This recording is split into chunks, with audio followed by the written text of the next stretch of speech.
All right. I guess I should put Twitch up then, huh? Hello, everyone. Welcome, and thank you for tuning in for another exciting installment of Trolling with Trollish. Let's see what our characters can attempt to survive or continue to survive from last week. Um, I don't. Yeah, it was a rather remarkable session last week, I think. It was the dice were with us. Yes, they were. No. The dice were with you. I, with one of my characters, because my other one of my characters also did poorly. Yeah, your character did good enough that that's okay. Yeah. Right. Yeah, your cleric was the breakout all-star of the session, I think. So we didn't create a permanent shrine to your deity, whose name I'm never going to be able to pronounce.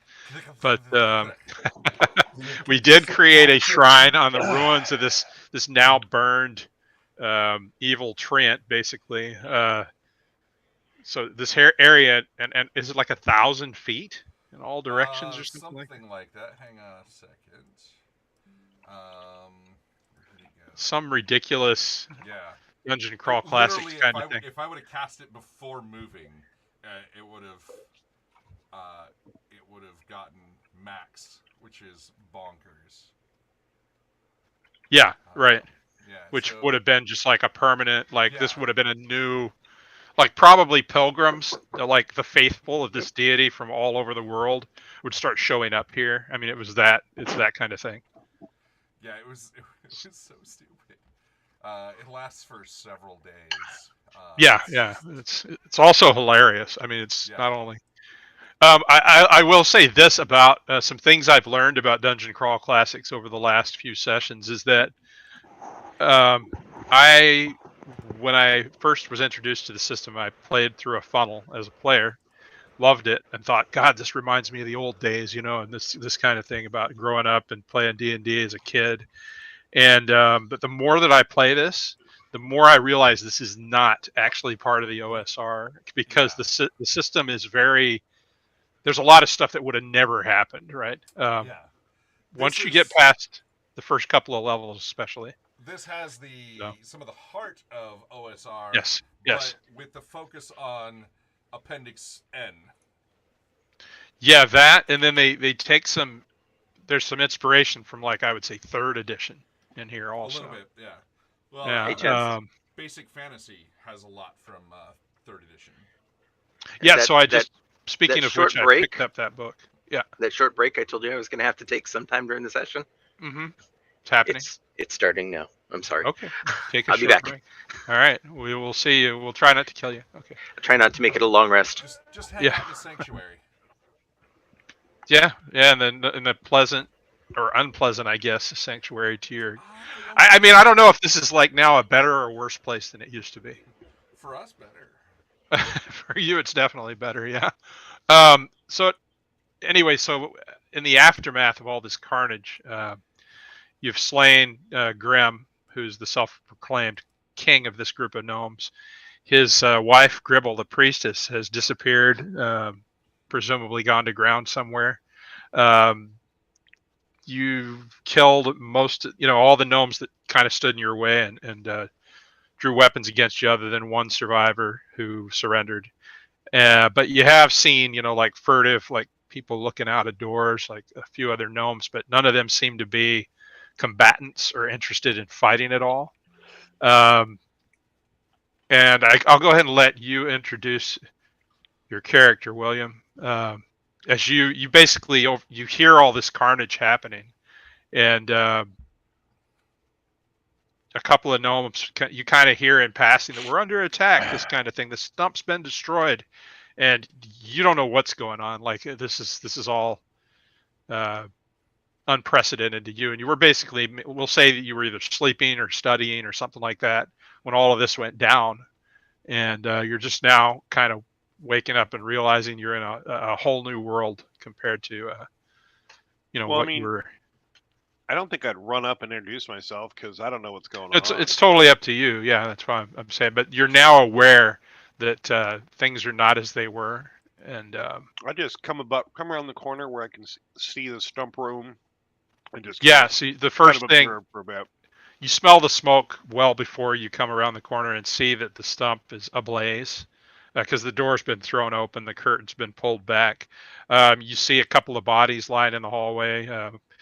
Being such a small community, you know all of these people are gnomes, and yeah, you recognize a couple of the more loyal guardsmen, some of the older guardsmen that have met their end, and you can see what looked like.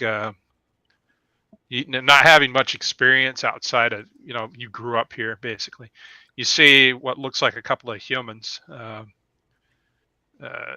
Both of them have obviously been involved in combat, got blood on their weapons and clothing and that sort of thing. And one man that looks like a priest of some sort, who's facing the burning stump and seems to be in just a rapture, I guess. Would that be a good way to describe it? Dancing As he jig. probably communing with his god. Yeah, he seems to be a priest of some sort. I go ahead and approach to about here. Okay. Is you're familiar? So it's always, is it visible or is it invisible or is it As far as always? as far as you know. Now, I did have one question. It says she's a tiny woman. But So I'm I going to don't know say, if yeah, that compared to you're a me. gnome. So I'm Like- going to like- say she's, nah, she's about your height. Okay, so she just. And looks there's nothing outwardly demonic about her appearance, but at the same time, she doesn't have the proportions of a gnome. So she has, because gnomes have kind of exaggerated proportions when I think she has compared to kind a of human. like anime proportions that seem. Okay, so maybe, unrealistic yeah, a when it little comes bit to physics. exaggerated then, but more, Yeah. like probably more human-like than gnome-like, other Yes. than her height, of course. Yeah, definitely in thinness. You know, Yeah, some Rob Zombie. but she's still only 3 feet tall, so.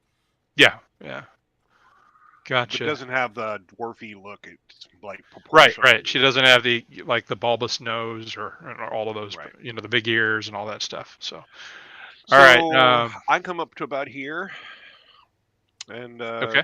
I don't try to get past these guys, but I'm kind of, twisting my head back and forth. Yeah, So, looking what's down up? here. Okay. All You right. deal with old Stumpy there? Yeah. A gnome appears behind you. Yeah, so you turn and see another gnome is approaching. This one, I don't know. Do you appear hostile? Probably not, obviously, by your demeanor. No, I Anyway. just look curious. He's our burnt offering. And I'm dressed differently than all the other guys here. I'm like kind of flamboyant dressed. Yeah, Well, you're fair. welcome. I didn't. I should share that artwork, or you can share it if you want to, if it's easier for you to get to it. Oh yeah, Oh, whoa! What is this naked woman doing on my? that's the Oh, guy okay. who drew, All right. yeah. All right. I That got. was that other I person. just now saw that. All right. Well, she's not completely naked, but. And none of them are. Yeah. So. All right. So in that's any why I case, decided it was okay to post. I was just like, Lightly clothed.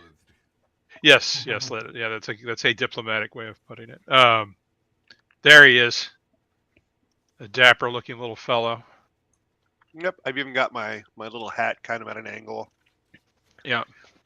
So. So yeah, he does dress better than many of the other denizens of this.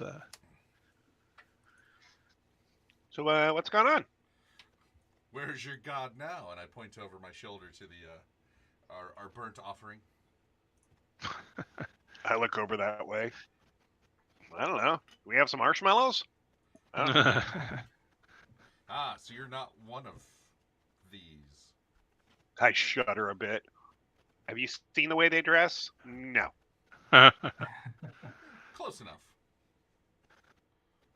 I mean, he resembles them in all other ways other than his clothing. Yes. And the woman with him does not look like any gnome you've ever seen, although she is definitely the same height. And she's kind of hiding behind me, kind of peeking around like a kid might do, you know. Okay, yeah. So yeah, there's this scantily clad woman standing behind him, looking over his shoulder, and it's kind of disconcerting because she does not look like a gnome at all. It's like a shrunk down human, basically. Does he feel okay in the vicinity of the 5,000 square feet of holiness? Or I mean, you Why would does it probably feel so good here? What the Yeah. heck? you would I'm getting probably like a feel chill vibe. Yeah, you notice a difference. There's something that you can't quite put your finger on. There's definitely some magic at work here. Not of the arcane sort, though. So I don't know what kind of mojo you use, but it feels fine. yeah, definitely something different. And I don't know what your relations were with the other gnomes in the complex. I don't know if you'd have to I come up with avoided that them backstory. like crazy. I Okay, so probably you got mostly bruises and stuff where they like kicked me around and stuff. yeah. Are your parents living or dead? Dead. Okay, that makes things easier on for all of us. Siblings? Which is why I chose it. Yeah. Siblings? Yes, no. Nope. Okay, we're I'd going the almost like easy to route. say that I'm kind of a foundling, but I don't know. Okay, I mean that's possible too. That could be. Maybe you never knew your parents. Yep. So you don't even know what happened to them. That's very possible. So, Mordecai. Yes. Should we put the tree out, or should we look for? It's starting to burn itself out, a little bit. So. Or should we look for the other miscreants that ran? So I will say this, and this is something because we stopped before we had a chance to. You did not, and I don't know if you were planning to. You didn't investigate any of the bodies or anything of that sort last time. Yeah, I mean, I think we need to make sure we're not going to get attacked anymore. This little gnome here seems kind of suspicious, but maybe if he says he's not with the others, I trust him. Well, he's got a non-gnome hiding behind him, so either he's a gnomish slaver, which is really strangely rare, or not with them, because I didn't see them, with... Hey. Ain't no slaver here. I said it'd be weird. I'm an all-powerful wizard. Uh-huh. Weren't we looking for a wizard a while back? Yeah, we lost our last wizard to a wall. No, didn't we get a vision of a wizard? I didn't. You did, that, yes. I heard you guys talking about it. Yeah, there was a vision of a wizard. I will describe that wizard and ask our new gnomish friend, does this sound like any wizard that you know? Does what, not. You think every wizard in the world knows each other? Yeah, That's him? Yeah. Considering that we saw this vision of the wizard only about 50 feet away from this location, probably. Yeah. No, you haven't. It doesn't ring any bells to you, though, and it's a fair question. Actually growing up here, but you spent pretty much spent my life with these asshats here, so Yeah, it's basically a cult type setting. So, and you were never really allowed to stray too far, ostensibly for your own protection. But yeah. Thanks for coming along. I'm pretty sure I was next on the sacrifice list, so You're not thanks. wrong. The stump must be fed. What would I maybe know about the stump now? Well, I guess you can give me. I'll fill them in on what I know. Okay, yeah, you know that it was all that you know is that it was some sort of entity that was inhabited by a spirit of either a demon or an elder god. You don't think that the stump itself was particularly powerful, but somehow a demon or a spirit was bound to it. This is just information that you were able to deduce on your own as a wizard, somebody who's familiar with the arcane. It's never a subject you would have brought up with, the priestess certainly, or the king. But in your research of demons in particular, you think that this stump was just basically a vessel, and on its own had probably no magical properties. Yeah, the stump itself was just kind of like a spirit jar kind of thing. Yeah. Come on, demonic entity in there, sucking up souls that they were, Yeah. feeding them. Oh, like the worst Uh, phylactery of a lich ever. something like that. Good word. I think I'm gonna like you. Something like that. Yeah. A vessel. So. Um, What's your name, little gnome man? My name is Horny. oh my God. Horny Brisk River. That's right. That's right. Hey, I randomized that as well, so bite me. No, that's fine. And it's not spelled in the way that you might think. So yeah. I wonder Have if you ever he's been a- to the surface? And this is my familiar Titania. How Can we just call her Toad? how familiar are you? Uh-huh. What are you, Have you some been to kind the of freak? surface? No, I was raised here. Yeah, you've literally never, probably haven't been too far, out of the confines of the actual gnomish community, if you will. So I was raised here, He'll die here, I prefer not to die here. Thank you very much. Movie references. yeah, What's the I movie? feel like I should have got it, but I did not. That would be aboard the skiff over the Sarlacc pit. Who said that? Luke goes, I was born here, And Han's like, Oh yeah, died yeah, here, yeah, you know? yeah, yeah, yeah. That's right. Okay, yeah, all right. God, now I need to go back and watch that again. It's been a while. I've only seen it 411 times. I've seen it probably 410 times, but I still don't have all the dialogue memorized. All right. In any case, I'll just go ahead and cut past some of this. So I think I mentioned that there are crossbows that can be looted if anybody Yes. wants one of those. There was a couple of us that started looting crossbows. I know Mordecai grabbed a crossbow and was grabbing bolts. I grabbed one crossbow and That's what bolts. Horowitz was doing when we ended. Yeah. He was looting. He looted the crossbow off this body and the bolts, and was getting ready. Was gonna take care of, see what's on Kingdom Gnome. Yeah. So Graham himself is wearing a suit of clearly magical chainmail, as well as a shield that is most likely either a masterwork or a magic item. So, and I'm just gonna kind of hand wave my way past this. You don't have to cast detect magic at this point, but the chainmail is chainmail +1, and the shield is a +1 shield, studded with giant rat teeth. I think our warrior should probably grab that. So the chainmail. Will the chainmail resize? That is a good question. A lot of times, typically it does with magical items. So I'm going to go ahead and say yes. Yes, it will.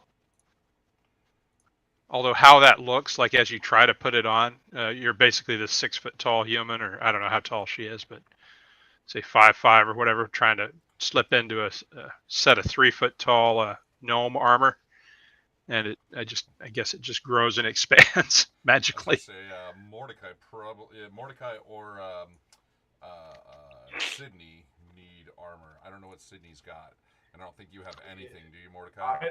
I don't have any armor, but being a thief, I don't really want anything heavy. Yeah, I think there's actually penalties. I'm not sure. So in this too bad. In this system, I'm not sure about the actual restrictions on armor. I know there are some, but I'll have to actually take a look at it. I know with chainmail, we lose some movement, but other than that, we really don't get. We lose. We get -5 to our speed, but. It should say, yeah, like you wouldn't be able to sneak in your armor. At least not very effectively. See, weapon training. A thief is trained in the following weapons. Thieves are careful in their choice of armor as it affects their use of their skill. So I guess the answer is yes, you could wear it, but it would also affect some of your thief skills. Yeah, I probably won't wear it. Okay. There's also a +1 shield, and as far as I know, there wouldn't be any penalty to using that. Yeah, I would take a shield if nobody else. Well, let me see, because I may want to use the crossbow, which is a Mhm. two-handed. Yeah, the crossbow is going to be better for the thieves. The crossbow is going to be a. We're gonna scan it as a hand crossbow for a human. So you could wield it one-handed. Oh, It's gonna. Other than that, it's gonna be identical to a So, regular crossbow. where are you fellas heading? Up. That's the question. yeah. Up.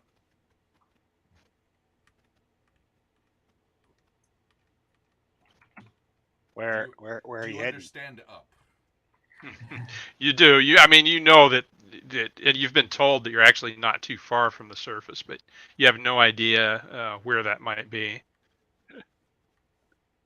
I'm just I got looking it, at Steve. the. I'm looking at the penalties for chainmail here. So yeah, it would be a We're leaving this -5 on your hellhole? checks. I mean, the Say it shield again? even still has a -1 on it. Yeah, yeah. So it's up to you. It's your call. I'll probably just keep what I have. And the fumble die actually goes up if you're using a shield too, Hmm. which is interesting. So you go from a D4 to a D8. Well, I guess that would stay the same though for you because you're using. I think. Do you have no armor or do you have leather? I can't I have remember. no armor right now. That's right. That's right. Okay. All right. And I'm just kind of delaying things here because I'm hoping that Robin will jump back in. But in the meantime, why don't you guys let me know what you would like to do besides looting Grimm's body there? I'm going to hand the shield to Robin. I'll pack away the So. or to Sydney. I'll pack away the chainmail for now. Okay. Is the tree So, out fellas, now? can I tag along? If you want to go up, Sure. yeah, Can anyone hear me? yes. Yes. Yes. Can you hear us? I think we're Yeah, having but technical nobody's responding difficulties. to anything I say. So Yeah, we all just said yes. Can you hear us okay? We hear you. So, fellas, can I come along with you? Yes. If you want to go to the surface.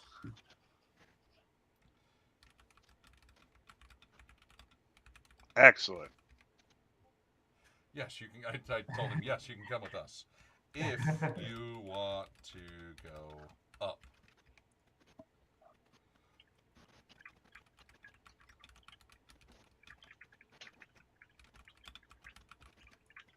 I'm trying to tell him to just speak. Huh? That's actually weird. What? So Nobody was maybe it cut out for a minute because I think everybody answered. At least I heard everybody answer. Because I must have asked like 4 times to join you guys, and nobody said anything. Oh, No, That's everybody's weird. been talking. Are you sure you're not? Maybe you're fading out occasionally or something. Yeah, your signal went to red. No, I heard you guys the whole time. I thought maybe I was just. Oh, okay. Everybody's been talking. In fact, we've been talking over each other. So. Okay, so As will happen. So. I think giving Sydney the shield, Mhm. and I'll tuck away the. I think Mordecai was heading back towards the smoldering stump. yeah. I wanted to check out the. Oh, okay. You wanted to look around. Look around in this room. Yeah, because I don't know that we ever resolved, the looting process here. So the last investigating this. Oh, go ahead. Sorry. Yeah, I was gonna say like we poked our head in. Yeah. And then we saw the dwarf man getting violated. Molested? Right. And then Right. there was like something in the corner, but we didn't Yep. didn't check it out because That's right. I don't think anything beyond that happened. So, Yeah, so entering the room, so obviously it's very smoky, but the fire has just about burned itself out at this point, and the dwarf corpse has now been charred a little bit. But as I mentioned before, there's the corpse of a naked, shaven dwarf. His body had been painted in like blue woad, and also dried blood covering the floor. You find 12 now melted candles and gold candle holders. Many humanoid bones of all sizes. Human, gnomish, others that you can't quite identify. Maybe we're lucky and those bodies were the bards that this Wody belonged to. Could be, but you do find, so the candlesticks are clearly valuable, and I'll go ahead and add them to the party treasure because they are worth. So we've got 12, and this would actually be XP from last time. And William, what did you put for your starting XP? I didn't. I just put level 2 since you were. Okay. I'll go ahead and give that to you in a minute. But so you have 12 gold candlesticks worth 250 gold each. That's Wow. those are some pricey candlesticks. Yeah.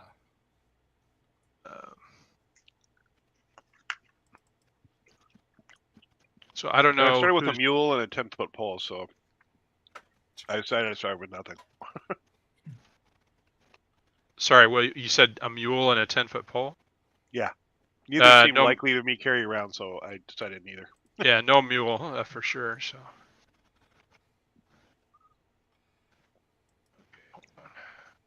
So if I did my math right, then it's 3,000 gold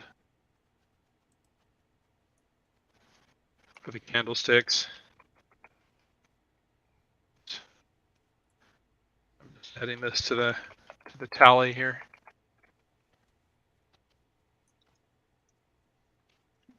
Okay, and then we'll figure that out in a bit. And then, like I said, Graham was wearing the magical chainmail and shield. They're also, he was also armed with I believe, with a mace. If anyone needs that, or a hammer, I'm sorry. What kind of hammer did he have?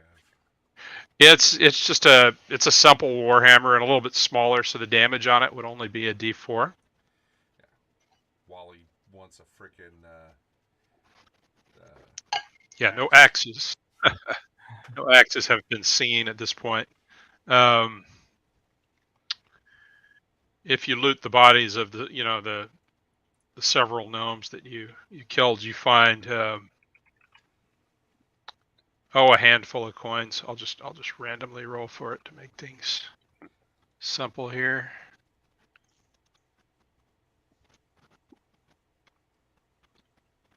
We'll just say around 120 gold total. So these guys were somewhat loaded with gold that's presumably been taken from their victims. So, all right, you do find as things kind of quiet down and calm down. and other one of the than- gnomes was making us bread. Yeah, one of them's making bread, and he seems a little less nervous now than he was initially, and he's starting to get into his task. And Horny, you know this guy. His name's Saglo, and he is a baker by trade. And Yay, we saved the right one. you never had too much of a, which is why he was actually in the kitchen or near the kitchen anyway. He kind of nods at you, Hornies. Other than that, the rest of the gnomes are either in hiding or have fled. But Saglo kind of looks at hardly you. anyone recognizes me, even in my own country. So I'm like, yeah. No, Saglo recognition. recognizes it. He looks at you and nods. He says, well, it looks like this nightmares might finally be over for us. Maybe. We need some celebratory bread. He's like, I'm You got working any of on that it. with I'm the working mushroom on it. glaze? Oh yeah, you know it. And so Yeah, he's alright. starting to heat up the oven and prepare the bread and that kind of thing. He says it'll be a little while, but he says it looks like, he says there's a lot to think about now, and I'm not sure what the future holds for us anymore, but It's got to be better than what No thinking was. about it for me. I'm getting out of here. I don't blame you, my friend. I don't blame you. I hope you know that I never had it out for you in any way. So Nah, you're cool. You always slip me the extra bread in the background. I try. I tried to make things bearable, you know. But anyway, so yeah, he'll just go about preparing the bread, and you guys are free to, because that's I gonna take. casually kick any dead bodies I walk by. Like, Yeah. So make sure he's dead. yeah, everybody seems to be, the corpses, the ones that you dealt with seem to be quite dead.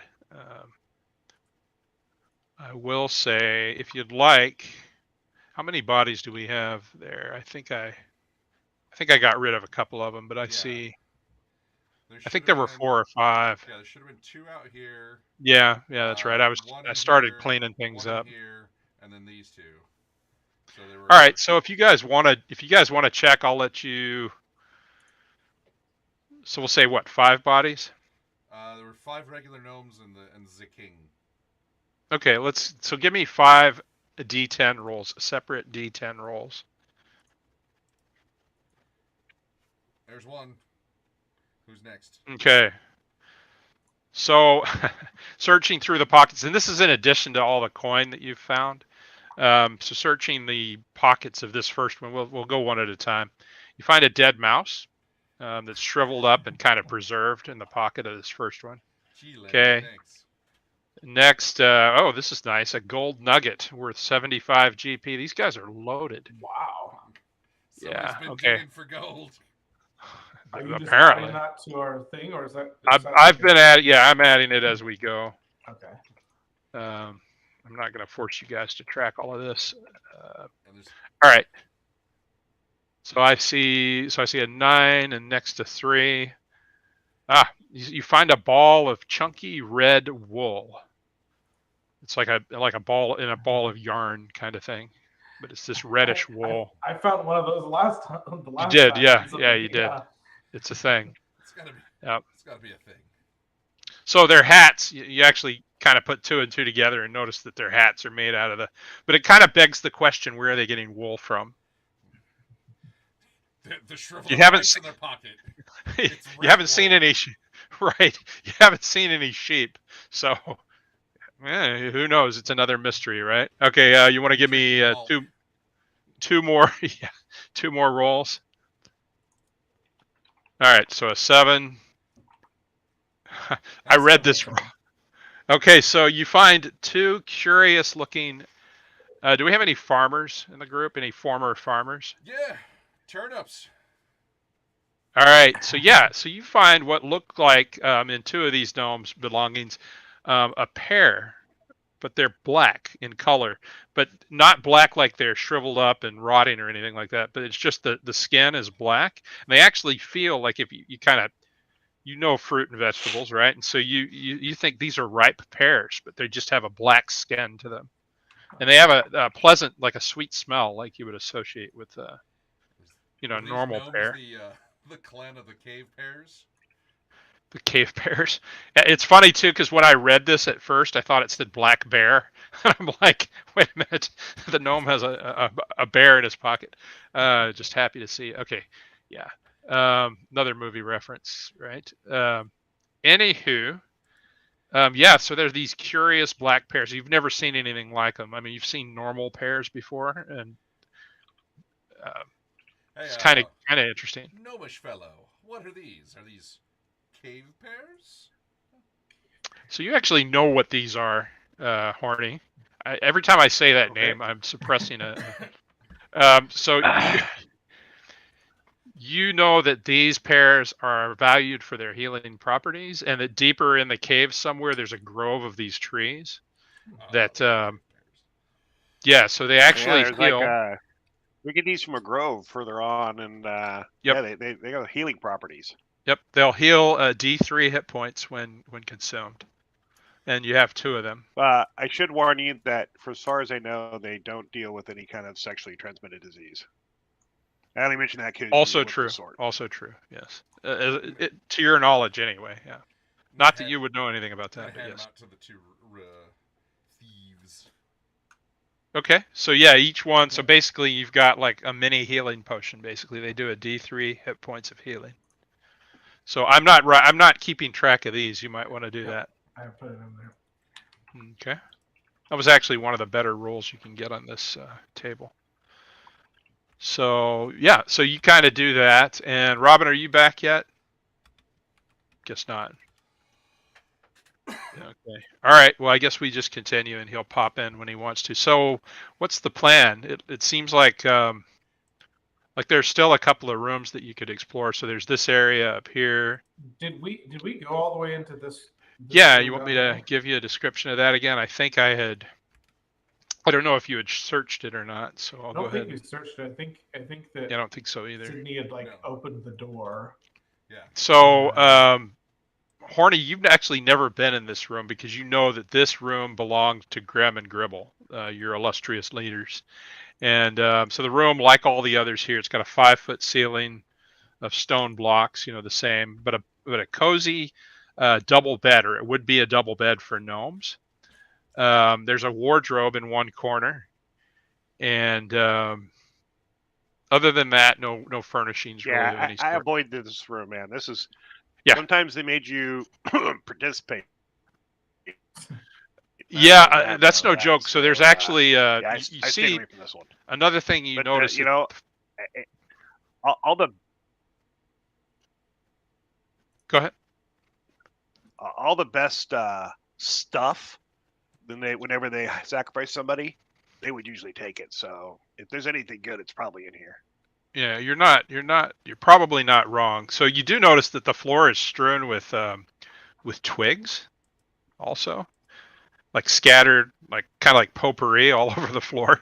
The floor is lava. Yeah. But other than the wardrobe and the bed, there aren't any furnishings.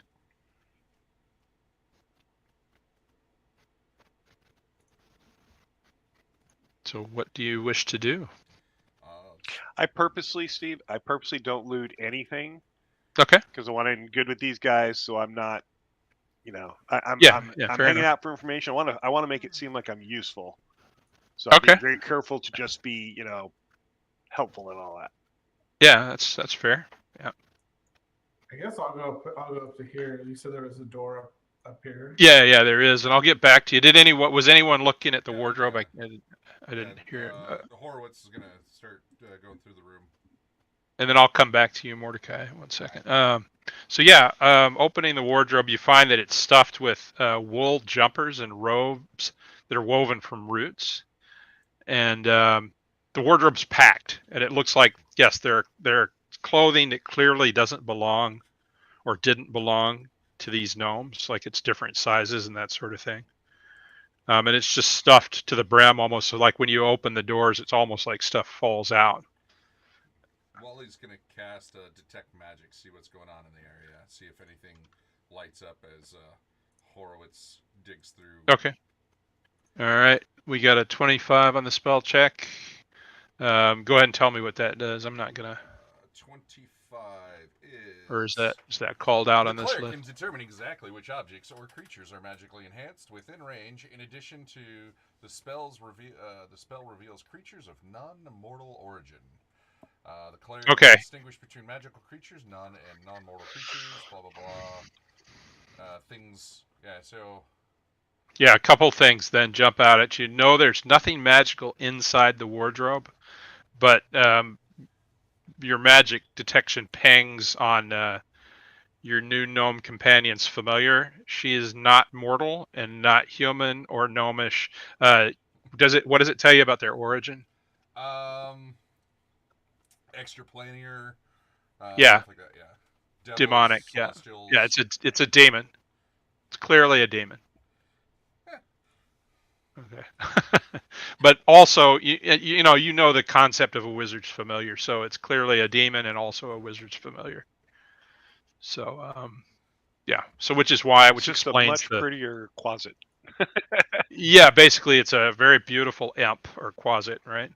Actually, I think imps are devils, aren't they? But whatever. So, in any case, it's a fiend, but doesn't act very fiendish. Like, if anything, yeah. Anything else in the Seems room very. No. Of course, this makes sense. You would be able to tell. I already told you obviously about the chainmail and the shield. What's the range on at a 25? Pardon me. I'm gonna be at work. I'm right there with you. I was asleep until like actually 6:10 or so. It's about what time I got home. Work's been killing me lately.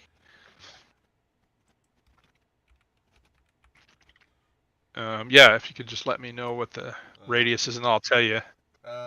Looks If like there's anything 30, else? Looks like 30 foot. Okay, so a little bit more normal, I guess. Normal is 30 foot. Okay. If I'd have gone up to the, if I'd have rolled like one higher, two higher, I would have had 100. Then you would have had crazy stuff. Okay.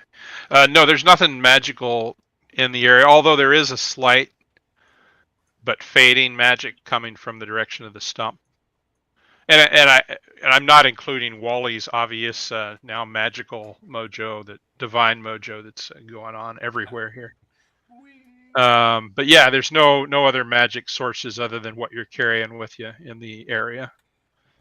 And as you're doing that, you do notice as the clothing kind of shifts around and everything, a human-sized skull rolls out onto the floor. It was apparently just sitting there in the wardrobe. Alas, poor York. Yeah, could be. Him well. Done. Yeah, be completely stripped of flesh, and but in very good condition, like it's been well preserved. So these gnomes were definitely into some weird stuff and some violent stuff as well. I'll hold it up and go, hey, Miss Familiar Thing, would you like a souvenir? Okay, William. You're playing. You're familiar. I'm not. What was it now? It's a human skull. Yeah. Ask if your familiar wants a souvenir. She titters, happily, but says, "Oh no, thank you." She even sounds like an anime girl.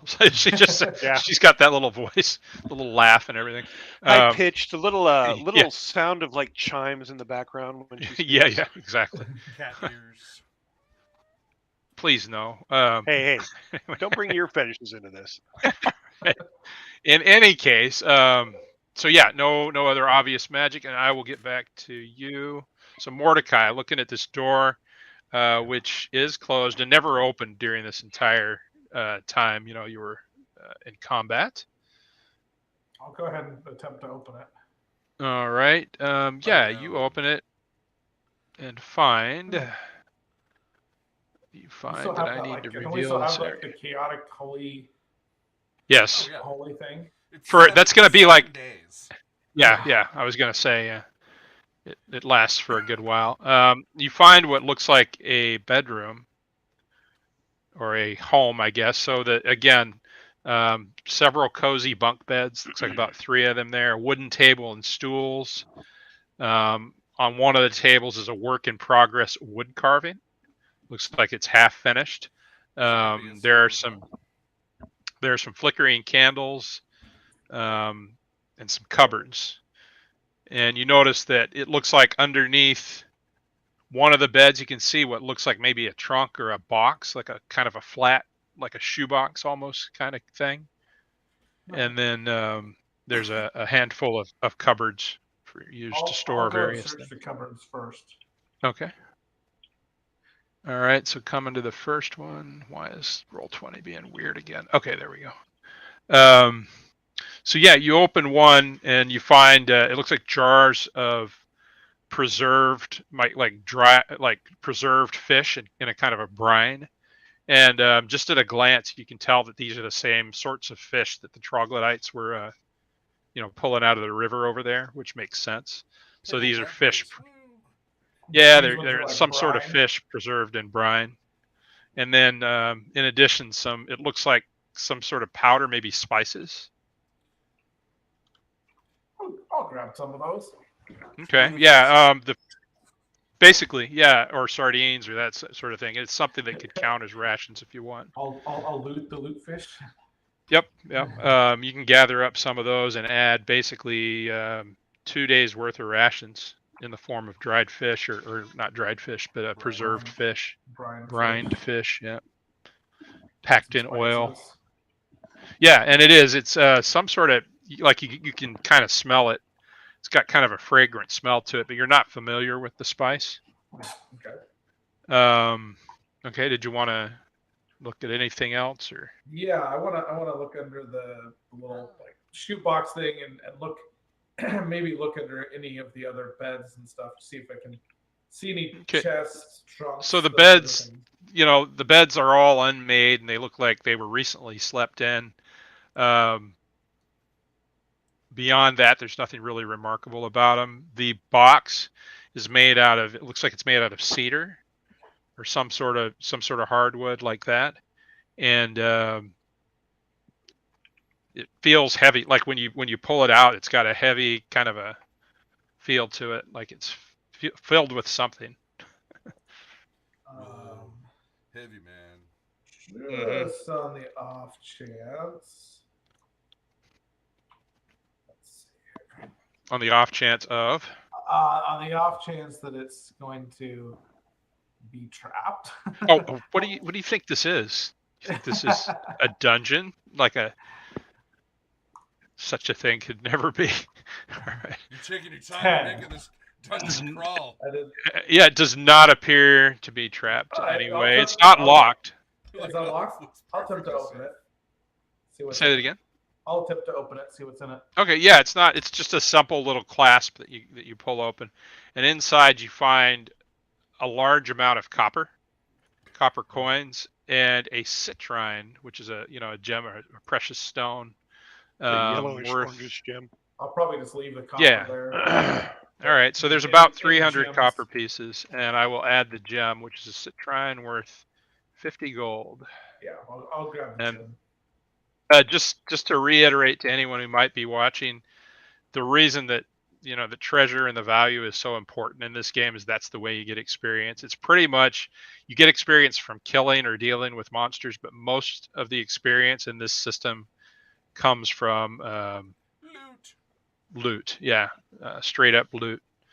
So that's why it's always called out like that. Other than that, there doesn't appear to be anything unusual or interesting in this room. Sounds good. I'll just head back out to the main hallway then and reconnect with the rest. All right. Why don't you give me roll a d20 for me? Ooh. Yeah. What did he do? 8.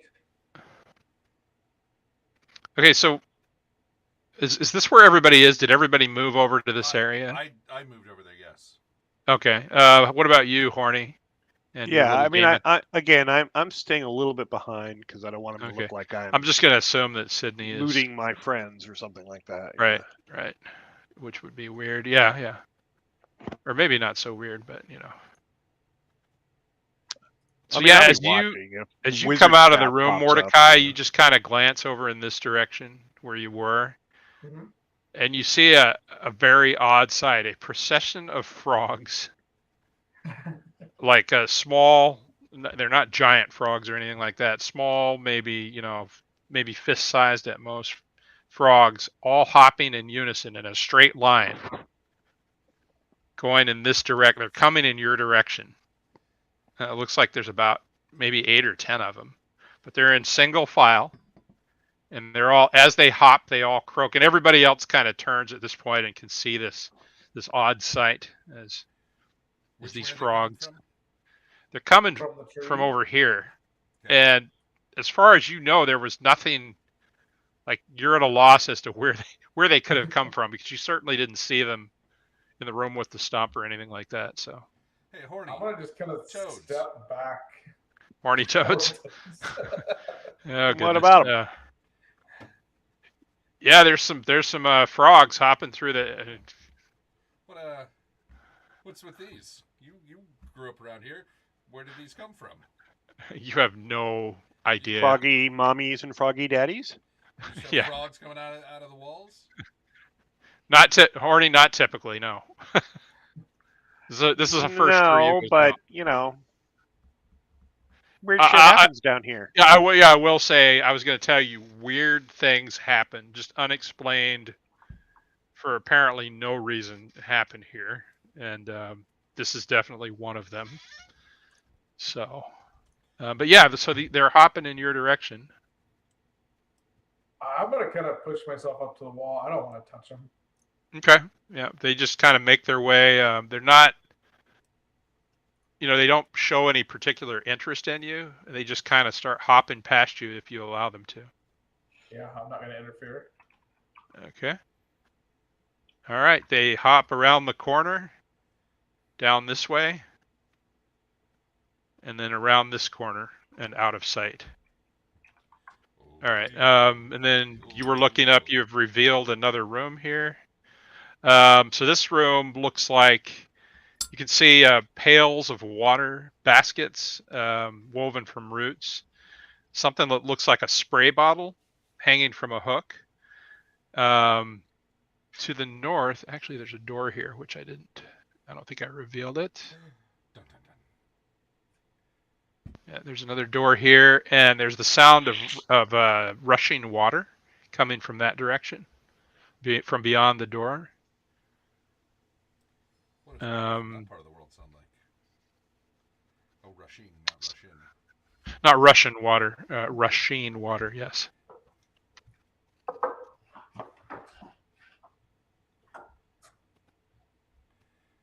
My dad jokes are bad today.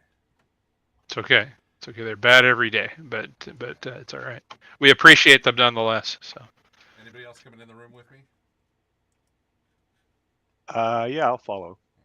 I'm just gonna peer into the baskets and stuff. I don't really care about searching them. Okay. Yeah. I'm assuming this is like food stores. Yeah. So you can see dried fish in most of the baskets. Again, same sort of fish that you're now used to seeing, right, from the troglodytes and from. Is clearly a large part of their diet, along with mushrooms.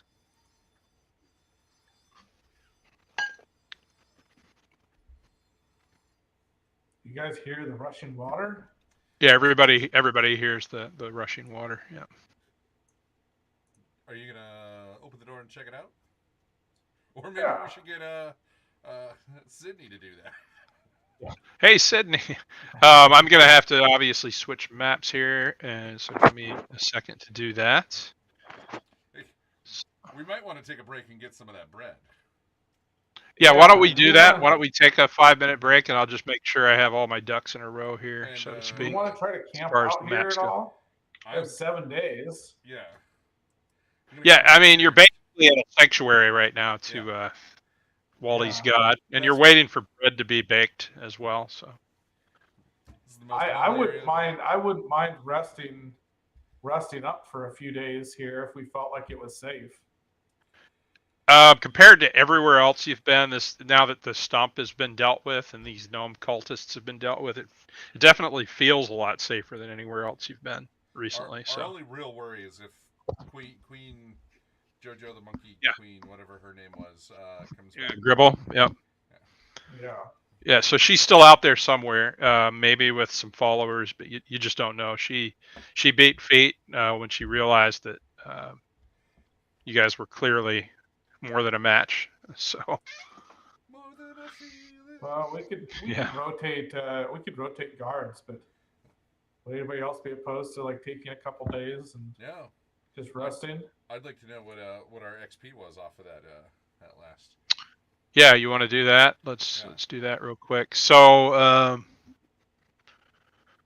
give me a second here.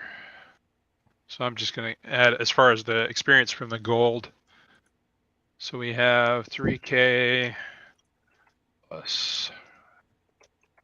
Usually this is something I do between sessions, but you just found some of this stuff, so. I mean, we just did kill a deity, so. Yeah. And it should call out the XP for that, I believe. Helpfully, right here. Please tell me what the XP is for that. Oh, okay, great. It's there. 1 million. Oh, wow. The king's only worth 20 XP. What the hell? Well, he did go down fairly easy. He did, yeah. I just, I wasn't joking. So you get so much more XP from loot. Like the giant rat was worth 5. Yeah. Stump itself, oh, not bad on the stump. 500 for the stump. Yeah. Giant rat nearly killed me. So. Yeah, and it was worth 5 XP. And the gnomes, how many did you kill? 5 of them, right? Yes. 5. And I'm going to give you XP for dealing with Gribble, even though she's not dead. The gnomes were worth 10 apiece, so that's 50. And then Gribble was worth 25. She's still out there somewhere. So I have 3,845, and there are 5 of you, correct? Yes. I wasn't there for any of that combat though, so. It's all right. I'm letting it carry over from Kittig because I don't want to. Okay, so it's going to be 769 each that you can add to your totals. And William, I'm going to give you your starting XP here in just a second.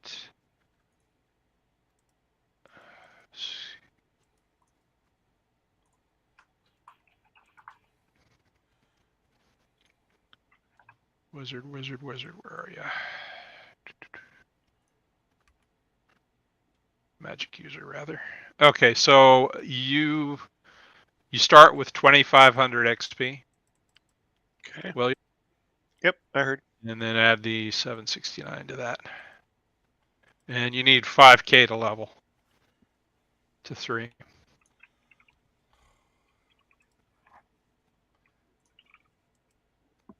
All right. So yeah, that's our experience for the last session and part of this one. And then why don't we take a short break? Let's take 5 minutes, and that way I can set up the next map, get everybody moved over. Sounds I think good. that might have taken one or the other of these. Did you level maybe? Maybe because I know my thief was really close. Yeah, the thief only needed 2,400, and Oh, wow, okay. yeah. So that Mordecai should level as well. Yeah. Yep. Because I was we just looking were at. both at like we were both at Oh, like okay. 2,200. Or like Interesting. Oh, wow. 2190. All right. Yeah, that put me at 29.55. So yeah, that's Do you guys have the tables and everything? Do you need me to link that again with the OCC stuff? Yeah, the OSC stuff. There, yeah. No, I have that up. You do? Okay. And that put Wally a couple points over leveling. Okay. So why don't we? Luck. Okay, well you're taking Yeah. care of that. We should all be able to. So yeah, why don't you guys take care of the leveling part of things, and then what we'll do when we get back here is we'll briefly discuss like what new powers and abilities you might have as a result of leveling, if any. And right now I'm going to work on getting this map put together here. Let's see. What does a thief get in a new level? I was actually thinking for a while, I won't do it obviously this time, but I was thinking this whole module is actually available on the Foundry. And that would be so nice to just have this as a preloaded. Oh, is it? It is, yeah. But it's I not like on the Foundry so far, but I'm having a lot of problems with how slow it is to upload stuff. I've heard it's not very user friendly either, even compared to Roll20. So that says a lot right there. I'd like to put a basic monster of each of the Fallout types, Yeah. But yeah. like each one is like making a whole character almost, and it's just. Oh, I wow. wish it was more streamlined, That seems like kind of a pain. Anyway, let me do this. Thief gets a new attack bonus. Ooh, crit die goes to a D14. Yeah, D14, that's the big deal right there. Yeah. And then Action die. New luck die. reflex and so fort save stays the same. Reflex goes up 1 and will save goes up 1. Nice.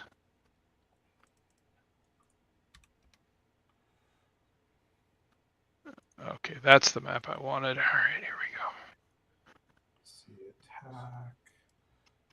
Where is luck die? So are we still live, by the way? We are. So why don't you guys discuss what has happened as a result of leveling while I do this, just to keep people from anyone who might be watching from falling asleep. So, just a thought there. So, you guys sticking around here for a few days, or we're gonna get out of here? Maybe Oh. maybe a couple days, but yeah, we're headed back up to the surface. All right. That's the hope, anyway.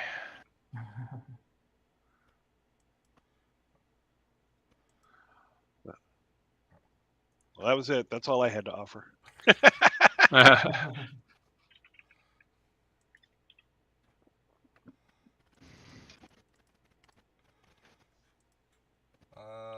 No, I guess I meant just like what if anything do you So get we for We leveling? get hit points. We get a new attack, new crit die. We get a new bonus to attack bonus. So we go from +1 to +2. And luck die. Where is luck die at? I don't see the luck die on here.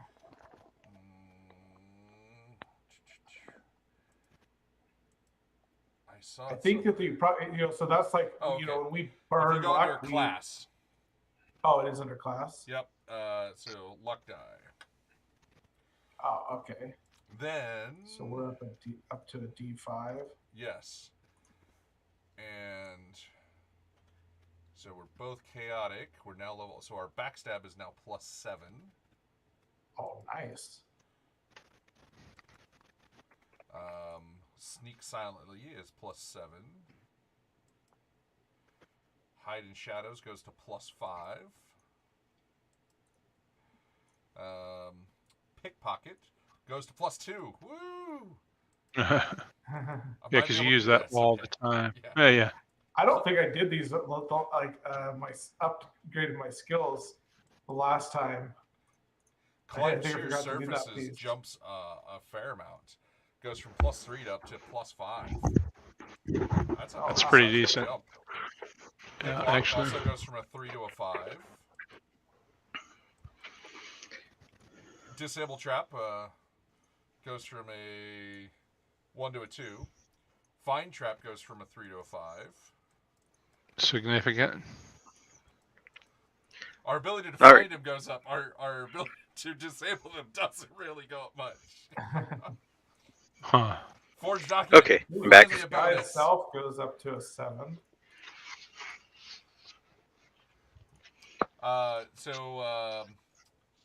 Sydney, we got 769 XP. Sweet. That may take you. I don't know what your class is. How we all have different rates. So, how much again? 769? 69, yeah. 769. Let's see. Read languages. Finally get a bonus in that. Handle poison. I can actually handle poisons. I'm not sure. I need to try and find the book in all of my stuff. It's the old school essentials one. Right, I know it's the old school essentials. I just got to find it wherever it wound up going. Level 3 is 4,000 for fighter. Why did you roll your hit dice twice on that? You rolled it. Yeah, I didn't need to. Oh. I just wonder. I just making sure that I just. So we should just roll that once, right? Yeah. Yeah, that's right. Not a hit die. Oh, that was awesome. Wow. Yeah. So that was the experience from last session. Yeah, and the little bit of looting that you did while everybody was. No. Oh, why don't you tell them about those items that you got? Oh yeah, you have was it a +1 shield? I do. Yes. There was If you a want shield with teeth on it that belonged to the king, and we figured you would probably be the most used. That would be the most useful for you. Okay. Well, I do have a shield, so I will add that. And does anyone else need a shield? Because I had the previous one. Not shields suck for thieves. Clericing. well, it doesn't really hurt the cleric. I mean, actually, Well, it would give you an extra part to your AC, making you even more hard to hit. you know what? I may take you up on that then. Take it. Hey, when the cleric dies, we're all screwed. You know, I probably will take your old shield then.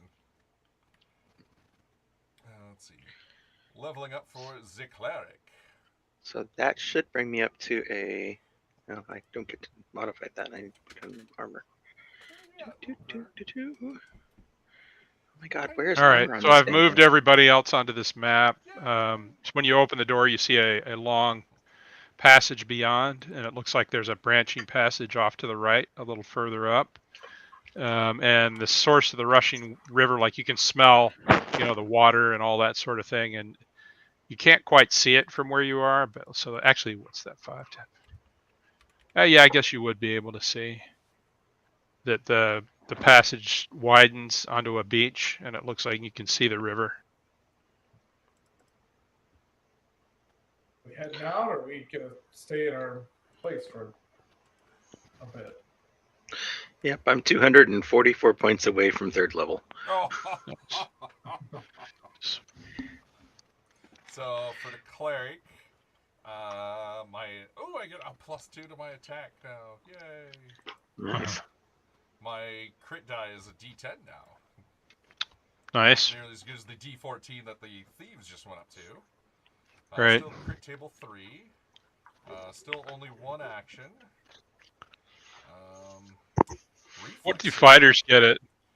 Yeah, I think all your saves would go up. reflex and will save do.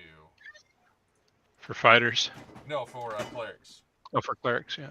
Doing you booger. You're not supposed to be on the tables. He's probably thinking, yeah, that's exactly why I'm here, don't you know?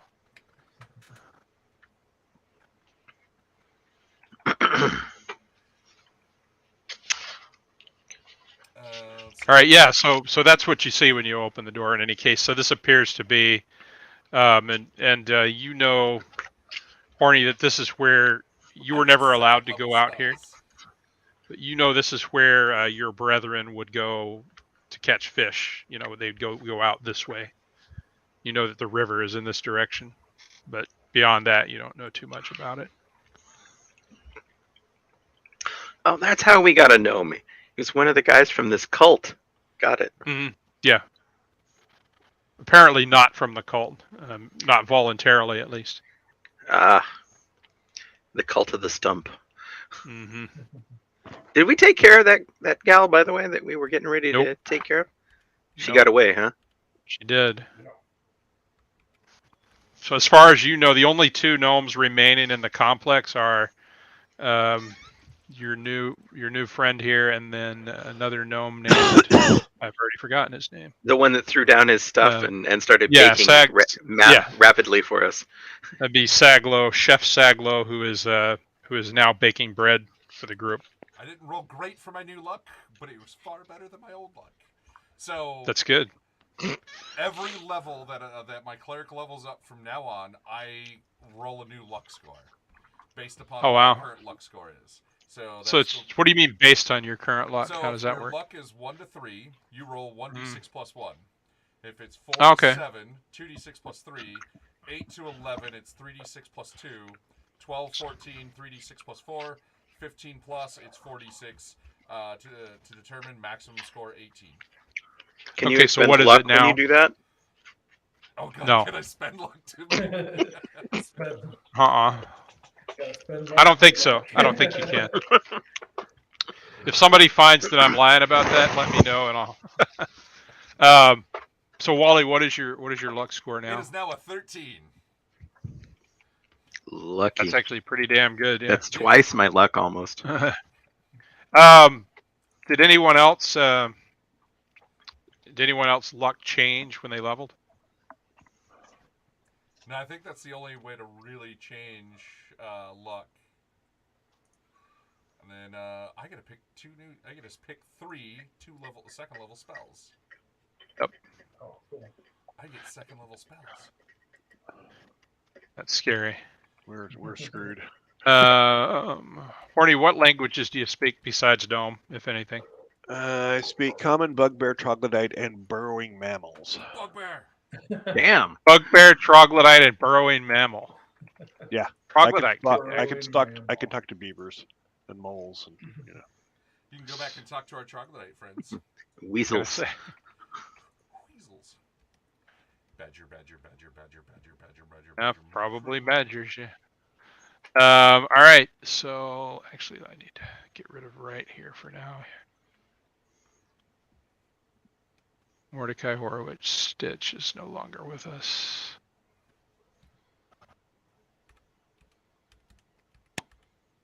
Okay, so how long did you want to rest? Probably a day or two. We've got 7 days of sanctuary. We've got a gnome Okay. that's helping that's making us food. We've got some rations.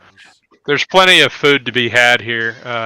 You could. since I don't need to rest, can I open up this map a bit, like go down that side corridor and just kind of? Yeah, do you want to do that Yeah, while they're resting? yeah. Okay, hold on 1 second. Let me. If there's get anything back. to fight, I'll leave. But I just, if it's just Which like side a room- corridor are you going down? There's one right here. Did And I I move- guess is this an open space from here and here? Yeah, there's an opening right there. Then yeah, I'd probably look at that too. Oh, okay. So this area is just where you were down here at the bottom. Okay, then So that's just yeah, part of the old I'm talking map, about this basically. corridor then right here. Yeah, right there. Okay. All right. Yeah, you And make I your have way. 90-foot infravision, so Gnomes do. Oh, that's Yeah. pretty significant. Wow. All right. Yeah, and it does get darker the further you go along. So you can tell that this as you actually knew anyway. Is the river. There are some nets stretched across the river to catch fish. Okay.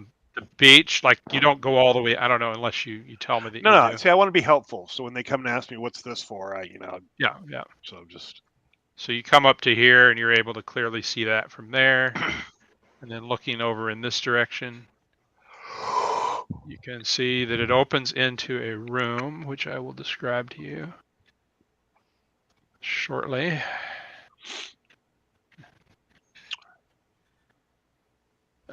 So this is a green tile domed chamber, okay?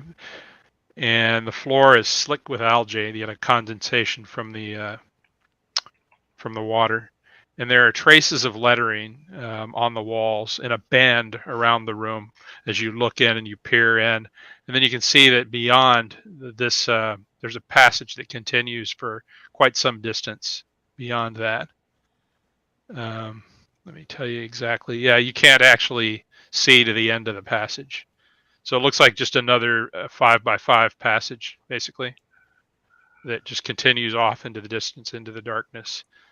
Stepping into the room, you feel kind of a chill as you do so, and a kind of an involuntary shiver. And you can see that the walls are coated with algae. And I'll go ahead and reveal the rest of the room. And it's this odd greenish tile. The green might be from the algae itself. But underneath the algae and kind of a band, like all the way around the room, is this lettering. And it's hard to see it because the algae is covering it. does it look like something I'm familiar with? It's hard to see. Like gnome as well. Yeah, you do. Yeah, I mean, I'm going to assume that as also because obviously, but with the algae thick enough so that you can't make out. You can make out a letter here and there, like you see in common. I'll just clear like 6 inches or so near the entrance, so I don't have to go too far in. So we'll just say on this side here. Sure. So you see the word pray, P-R-A-Y, is the first word that is revealed. And it's just in this kind of scrawling common. And it looks like no, nothing happens. It looks like that somebody maybe at some point in the past etched it into the wall. And again, the wall is made of this strange green tile, and you've never seen like the rest of like the passage you just stepped out of were these stone blocks, which you're familiar with. Right. This is like a terracotta or like a clay tile almost. And I've never heard of this room or anything else. No, you haven't. Okay. I guess your experience is incredibly limited, and you know that presumably your people are aware of it because they come this way all the time to go fishing. Why don't you give me a D20 roll as well? Okay. An 18? Okay.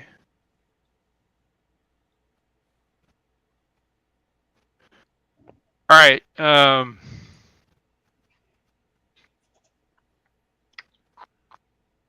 Okay. We'll put a pen in that for now. But anyway, you walk over to that area and see that the passage continues for quite a distance. Like, I don't know how far you want to go. I'm not going to go any further than that. I just want to see how far it goes from what I can see. From there, you can see. You said you have 90 feet of infravision. Yeah. So the passage is pitch dark, and you don't. And with your infravision, like you've got a little bit of light, coming from basically from where you were, if that makes sense. Mm-hmm. But there's no light of any sort in this passage, so it just gets dark. You don't, and your infravision, detects heat sources, and you don't see anything like that. Yep. I'm going to say go ahead. What? I said no problem. Your demonic friend, she'll. I know you're playing her, but I'll chime in once in a while when there's something pertinent. She'll say, "Master, I don't see anything down there, but I sense something. I don't know what, but could be dangerous." I'll make my way back, and then I come out on the beach. All right, yeah. So as you do that, see, I assume with the water, there's differing temperatures. Yeah. So it's noticeably cooler the closer you get to the river. So I just want to I don't want to climb any rocks or anything like that, but I just want to go along the beach as far as the beach goes. Okay, just kind of see what I see. Yeah, let me go ahead and reveal a little bit more here. You're going to make me open up another map here in a minute. That's fine. I mean, I'm going to have to do it eventually anyway. So yeah, so there's kind of like not really a passage, but a ledge sort of, or a strip of beach that just runs along in the east-west direction. And like I said, you can see the net stretched out there. And I assume where it goes blank is where you'd have to open another map, so I'm not going to do that to you. It's okay, but I will tell you that looking down in that direction, you can see the beach. It widens out clearly again, and onto basically a sandy bay. And the river itself is very fast flowing at this point. And I guess you'd be able to see a little bit in this direction as well. Just the river rushing by, coming from that direction. Okay. But there are footprints all over the beach, presumably gnome footprints. Anything over here that I can see across the way? Yeah, there's no beach on the other side, so it's the beach is only on your side of the river. Okay, so this is kind of like just cliff or side of tunnel kind of thing. Side of tunnel, yeah, exactly. You don't see anything caught in the net, so the nets are stretched out across the river, but it looks like they were probably recently, like they come, and they'll check the nets occasionally to see if anything's caught in there. Again, no signs of life other than, anything like that. Okay. I'm not going to risk anything, so I'll go ahead and head back in the party. All right.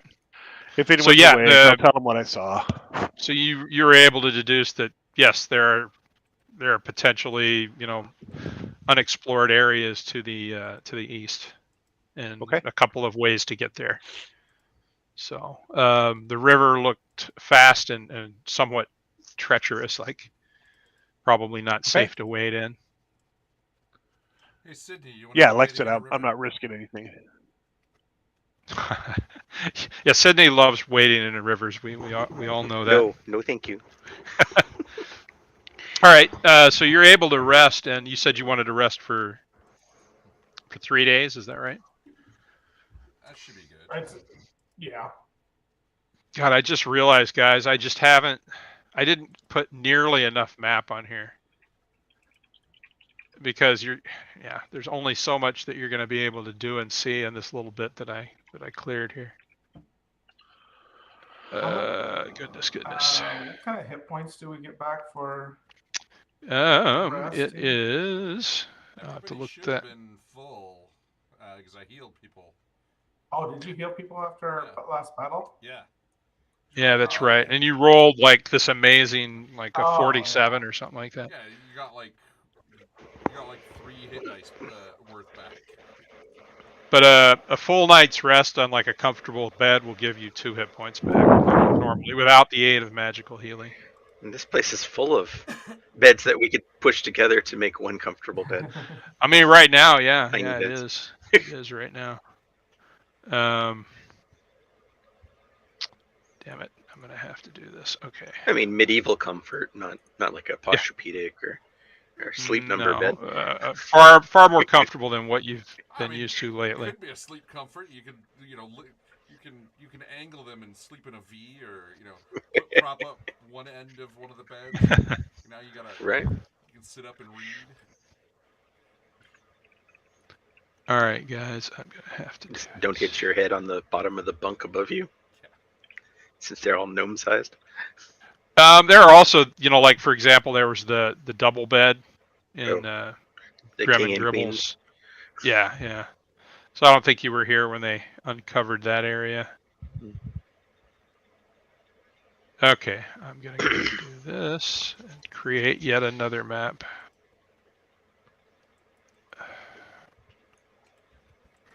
So I'm torn between taking banish or binding.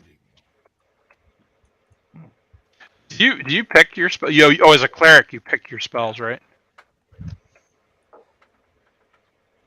Interesting. Yeah, that is. Binding, I could borrow supernatural creatures and make them obey my will. You can borrow them. Okay.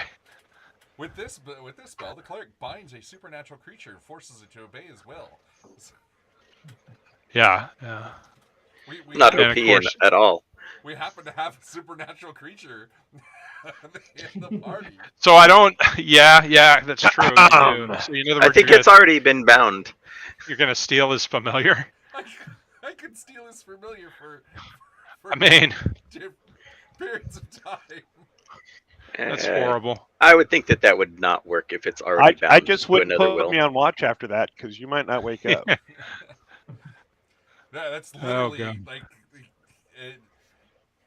it says any creatures that have been summoned, and if you roll high enough, you can do it to them on their own plane. Oh wow. Yeah, there's all kinds of shenanigans. Too bad we you can destroyed get. that stump. You could have had a stump. Well, as you found out, it wasn't exactly the stump itself that was. The stump was possessed. Yeah. Think of Well, that sounds like a supernatural creature. yes. So you I could've- mean, it was inhabited by a supernatural creature. No, did we still have to deal with it after we burnt the stump? That's a good question. That's a very fair I wasn't question gonna to ask ask. that to the GM. Or did it flee? Yeah, did you destroy it, or did whatever was inhabiting it? Excuse me. That's why merely. I was afraid when Mordecai was going back in there. Like, hey, I'm gonna go search in here. I'm like, oh, this isn't gonna be. Mordecai, how you've changed. Yeah. I want to give everybody hugs. All right. All right. So basically, you're free to go ahead and take your rest. Nothing disturbs you here or bothers you. About the 5,000 square feet. In the temple of whatever it is. The temple of yeah. So the third day, you're all rested up. What do you wish to do at this It's okay point? if you butcher his name. He's been butchered already. He has. True story. And of course, your new gnome friend has told you what to expect if you take the North Passage.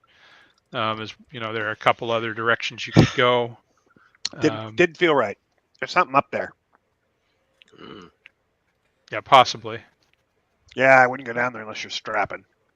And also, you recall that that large cavern where you found the bodies of the ghouls and you fought that strange skeleton. So there was that large cavern which continued on if you were to go back in that direction too. In There's also addition, that weird little like triangle narrowing that we passed the weird Oh. apparition of a wizard. yeah, that's what I was talking about. That big cavern. okay. It's kind of a triangular shaped cavern, a very the only problem long. with that was it was going down. We want to go up. Let me move you back for a second to the other map here. I think this is where you were. Yeah, so I don't know if I called it out, and I probably didn't, but this here is a door also. So I'm right here.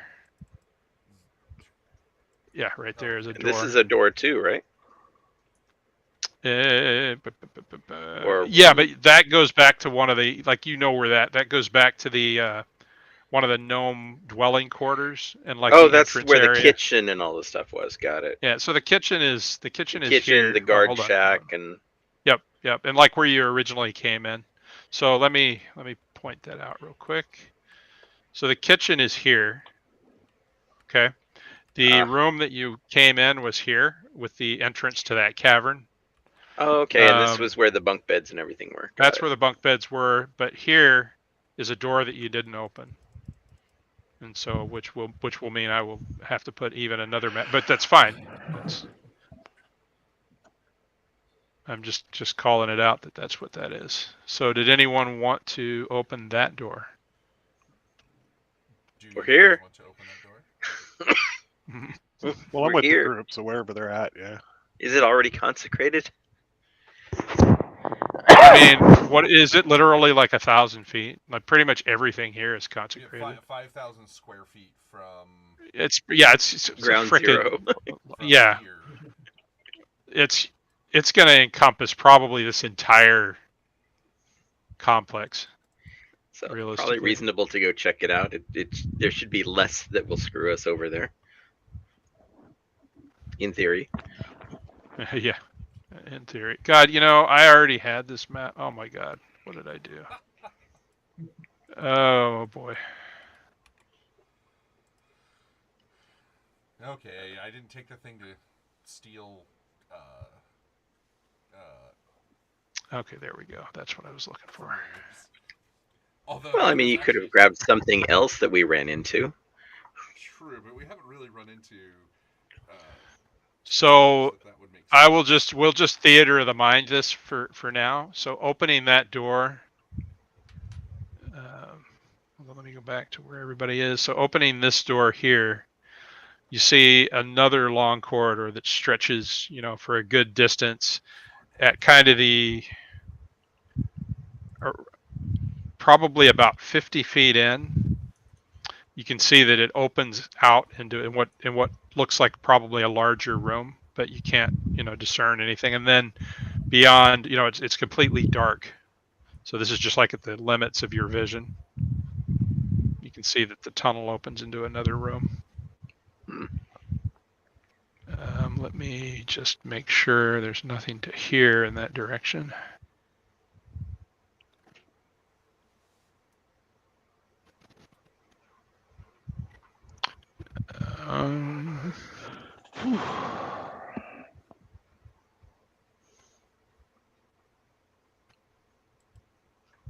Yeah.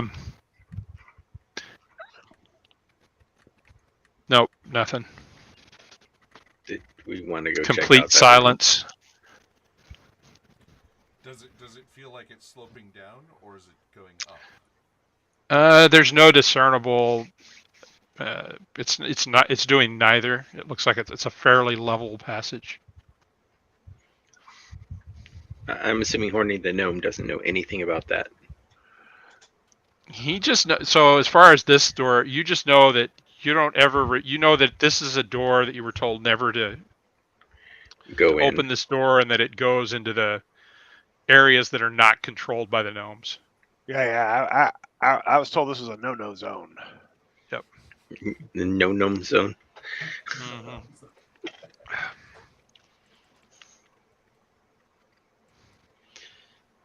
Well, do we want to check it out now? Sure. Or are we just going to say to heck with it and go out and try and find our way to the surface as soon as possible? I'm most down for that. The surface? Yeah. Hmm. Well, I mean, we can always come back, right? Yeah, there's Not nothing. necessarily. There's been plenty of places in this travels that we've done that we couldn't go back to. It's true. It's true. That's fair. In fact, almost everything we've gone past, we can't go back to. Well, no, you're free to go just about anywhere you've been in here so far. And we We haven't haven't tried to figured- go I back mean- to our table. Once we stepped on that one portal, though, we haven't figured out a way to get back to that. We Oh, right. walked away from the Yeah, right. portal. We were like, okay, That's where are right. we at now? Yeah, We've yeah. never gone back to the portal. It's true.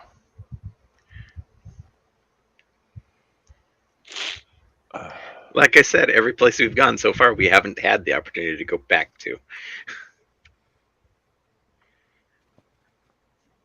Between eldritch swamp creatures or whatever the hell they were with tentacles, and Mhm. let's see, the collapsing temple of goat people. True. True. Yeah, let's go check it out. What the hell? All right. What are we checking out? Down the long corridor that goes to a room, hopefully with our stealthily talented individual checking things out so we don't kill ourselves in a trap or something. Yep. Let me know how this is going to look, because now I am definitely going to have to put out another map here. Hold on. Sorry about this, guys. No. Hey, we're good. We're golden. We have a map. This is brilliant. Yay. Yeah. I just need to move you to it. Okay. So that's what you need is an AI DM's assistant. Oh, God, that would be wonderful. Okay, so I've moved everybody over there. You're not going to be able to see it yet, so Alexa, generate a map. yeah, generate this exact map that I want you to use. These stupid. All right, there we go.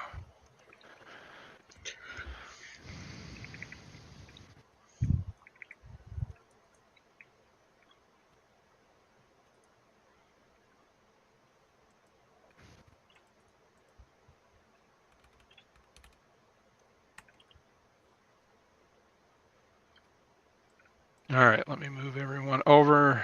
We just lose William? No. We just lost your My, token.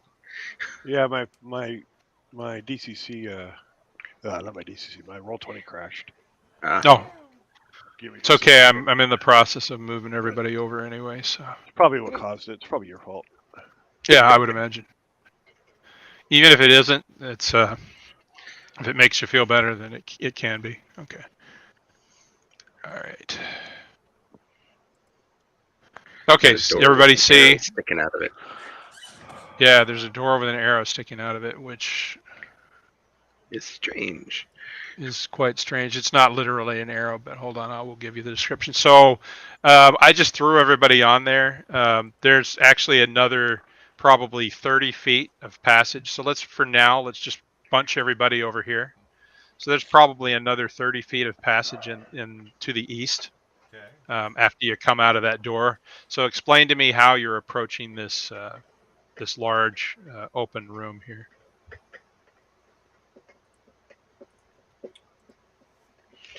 Well, You Sydney mentioned has to have something some about sort of stealth. light.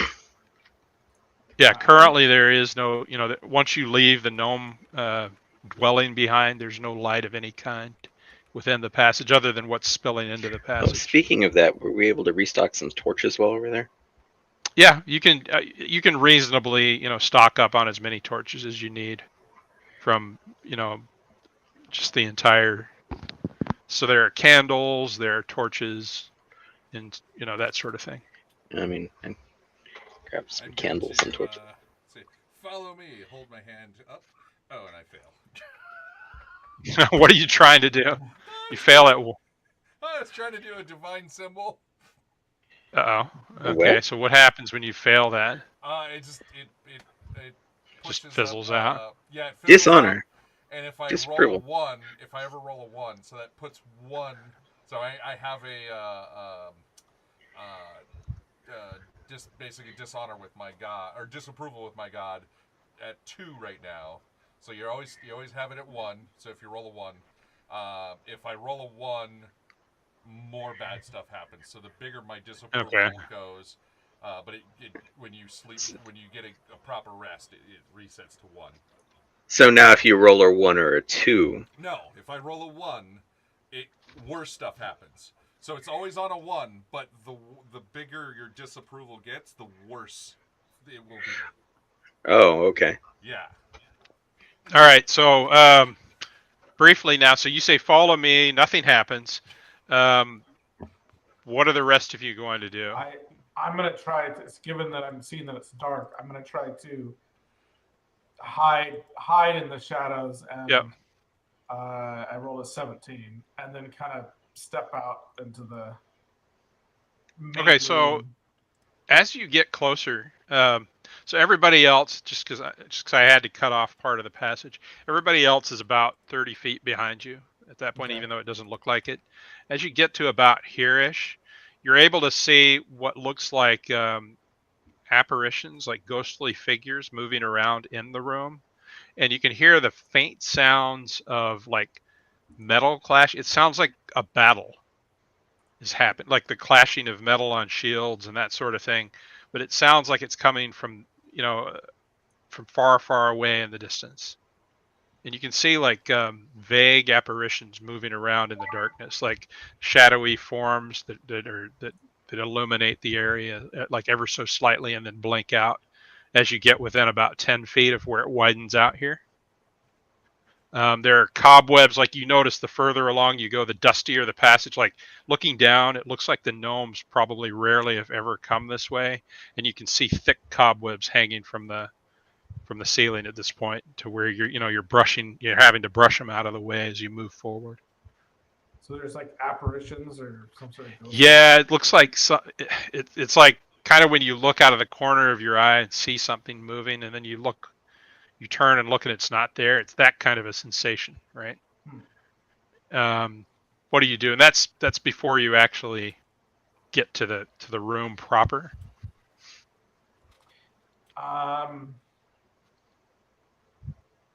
And nobody else can hear like these sounds of battle. Nobody else hears this.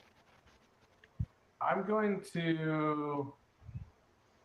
gonna look back and kind of just make eye contact with, let's see who's behind Wally.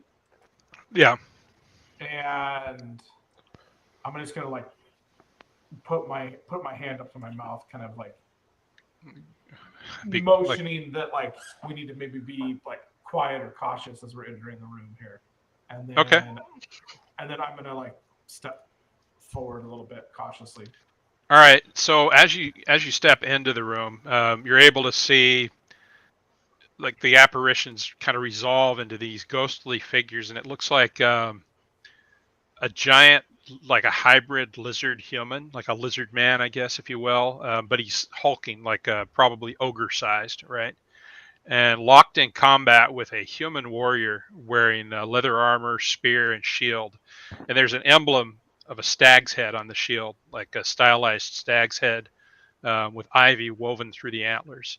Both of them are wounded and bleeding heavily, and the sounds of battle appear to be coming from them. But you're standing like they're right, probably here-ish, but it sounds like the sounds are faint, as if far in the distance, right? And they take no notice of you at all. And beyond, you can see it looks like a sliding door, like a metal door, which is kind of unusual because all the doors that you've seen thus far have been either wood or stone. This one appears to be made out of some sort of metal. And then the passage, of course, continues this way. But yeah, these two are locked in combat. I will kind of slide down along the wall, kind of this Yep. direction, Yeah, and they don't react to your presence at all. and then wait for the rest of our crew here. Okay. So everybody else, you start moving up. Yay, Sounds nay, reasonable. maybe. Yep. Okay, so go ahead. You can go ahead and move in if you want. Yeah, you see basically the same thing that I described. With your infravision, William, there's no heat signature coming from these figures. They're totally not there. They're all room temperature. Yeah, no, exactly. Or colder. There's no, if not colder, yeah. No, colder is The actually ba- seen from infravision because it's more of it's like a deeper darkness. Like a It's black. colder kit. Instead of Well, white. in this case, your infravision, you know, you're actually seeing these spirits or specters or whatever they are in front of you, without, you know, the aid of infravision, because they have a slight kind of a ghostly kind of luminescence to them, but they're just not giving off any heat, if that makes sense. Yeah. Okay. Yeah, and they don't react to anyone's presence. They seem to be in kind of a stalemate. The battle not going in any one direction. Sydney's gonna watch them to see if she can pick up any techniques. I mean, the guy, you know, it's a warrior fighting spear and shield. Seems to be fairly experienced. Like, he's got some moves. The lizard man is attacking with just brute force and savagery, just kind of rending and ripping with its claws. And you know, the warrior looks like he knows he's capable and knows what he's doing, but he'll take a hit occasionally and start bleeding, and you can hear like grunting and screaming, you know, not screaming, but grunts of pain and that sort of thing as he gets hit. Likewise, as he'll stab the lizard man, and just they're locked in, it looks like this kind of eternal dance, if you will, right? Hey, this is the most Combat. training Sydney's ever gotten in as far as being a warrior. I It's mean, like a training video. yeah, it could be. You're just a natural. Mm-hmm. All right. So yeah, other than the door and then these strange apparitions fighting each other, there's nothing of note. Like I said, the room's extremely dusty.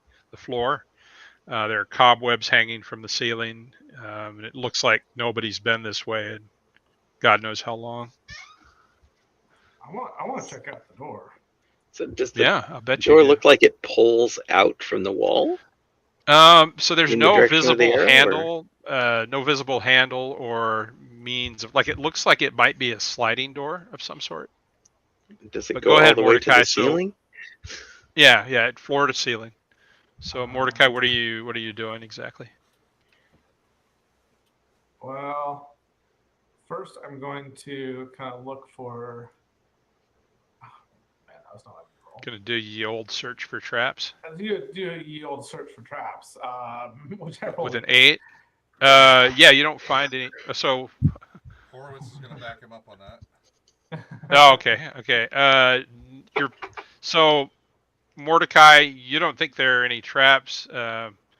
Horowitz, you're sure there aren't any traps with that roll. Alright. Well, I'm going to start running my hands kind of along it, see if I can figure out how to slide it or push Yeah. it or pull it. There doesn't seem to be any sort of mechanism. You notice the metal itself is very cold. And again, this fight, you know, this battle's just going on behind you, back and forth they go. Neither of them really gaining the upper hand. Can I see any languages or runes or anything on or around Nothing. the door? It's pretty featureless. The odd thing about it is, number one, there's no apparent means of opening it, and number two, it's made out of metal. It's not corroded or rusted or anything like that, so, which is also a little bit strange. Are there any markings on the wall over here? Like something's nothing. been crushed into it? No, it's just it looks just other than being time worn, that sort of thing. And like I said, the spider webs everywhere. Oh, okay. I'm just wondering if that metal thing can just extend the entire length of the room and smash things. Oh, yeah, or no, seal, not or the usual. seal. Yeah, no, you don't see any evidence of anything like that. If it's more of a wall than a door. Yeah, yeah. I mean, I get what you're saying, like maybe some sort of a spring trap or something like that. Where it moves. I'm gonna take my spear and kind of try to pry it in the side of the door. See if I can. Yeah, you're not It's able to find any meaningful, any gap really large enough to do that. Okay. It's a rather frustrating door. What do you guys think? Anyone else have anything? And then I'll get back to you. Mr. Horny Wizard, you got any ideas? Is this magical? Maybe. Let me look up something real quick. Mm-hmm. Anybody else?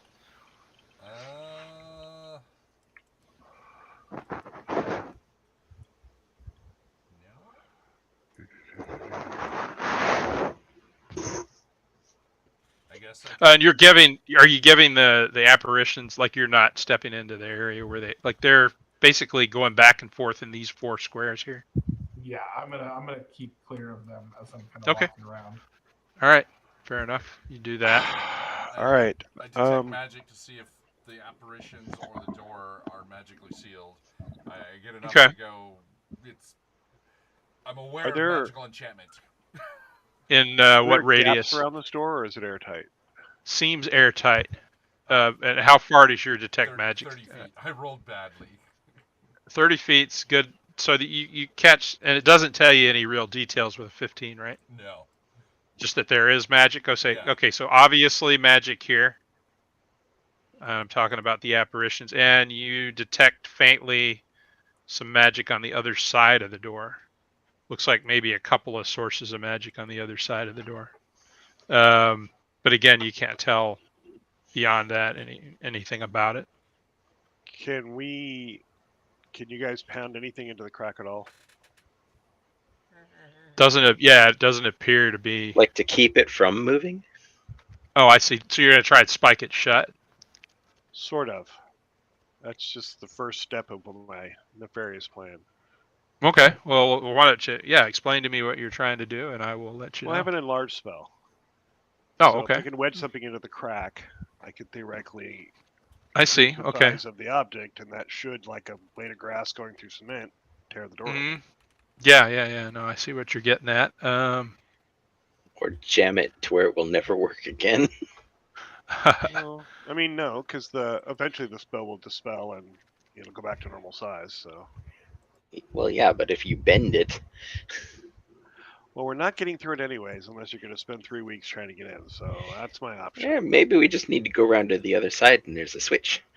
There's still a hallway over here. Okay. Yeah, it's up to you, though. I mean, William, you could definitely try that. I don't have anything to wedge. I literally own it. Like he wasn't. I've got a dagger. I've got some wood from the boat wreck. A dagger would probably do best. Although you may not get it back. I got 2 spears. I wasn't able to get a spearhead. Yeah, Mordecai was not a. So what? The way that this has been crafted. It doesn't matter if you get a grip. Like if you were trying to get it to crowbar it, that's different than just trying to get it to stick. So. All right, I got you. I got some wood we could shove in there. Even like an arrowhead, like I don't have any arrows. Sadly. Well, we got the crossbow bolts, right? Crossbow bolts. I mean, they're a fairly thin blade, so that might be easier. The bolts will probably a bigger head than the spear. They tend to be kind of square. Yeah, they tend to be. Well, which is the thinnest, dagger, spearhead, or bolt? The dagger would be the thinnest thing. Okay, you can use my dagger probably. then. I normally don't use it. I'll take a piece of wood and just try to hammer it into the thing. It only has to go in enough that when I so you managed to wedge it in just a little bit. All right. I tell everyone to back up because if this works, it may be explosive. All right. So everybody moves a little bit. We'll go around the corner here. Okay. Okay, so my mercurial is that I'm adept at reining in the magical energies of the spell and can choose any result in the spell chart equal to or lower than the one rolled. Oh, that's cool. I have a lot of control over this particular spell. All right. You guys that move down that passageway see another door, by the way. But go ahead. We'll see what the spell does here. Go big or go home. Mhm. Scroll down, scroll down, scroll down, scroll down. I can't see my roll yet. You familiar gonna come around a corner too here? 17. Okay. Yeah, And that's the for me, enlarged that's spell. target increases 25%, conferring with +1 bonus to attack. Okay, that doesn't matter. So it increases size by 25%. The dagger is. Is that what you were Yes. casting it on? Yes. All right. So Now a short sword. Or a large poignard. yeah, I'm gonna say that you're able to like. I'm trying to picture this in my mind. So it's a. Go ahead. Hundreds of tiny workmen appear to chop apart the target's body and reassemble it in a greater volume. Whoa. The target being the dagger. Yeah. Your magic is as horrible as the cleric's. It's definitely interesting. So yeah, you do that, and I'm trying to work out in my mind what this might look like. So it's a sliding door that is a one-way door. It will. It depends on the strength of the bolt and the door itself. Either the door will crack, so it'll be as if, I'm thinking that the dagger's going to give. or whatever block or bolt might blow. You know. Yeah, so I'm thinking what happens is you're able to just the sudden, as this thing suddenly expands in size, the door kind of slides up ever so slightly so that you're able to see through a gap into the room beyond.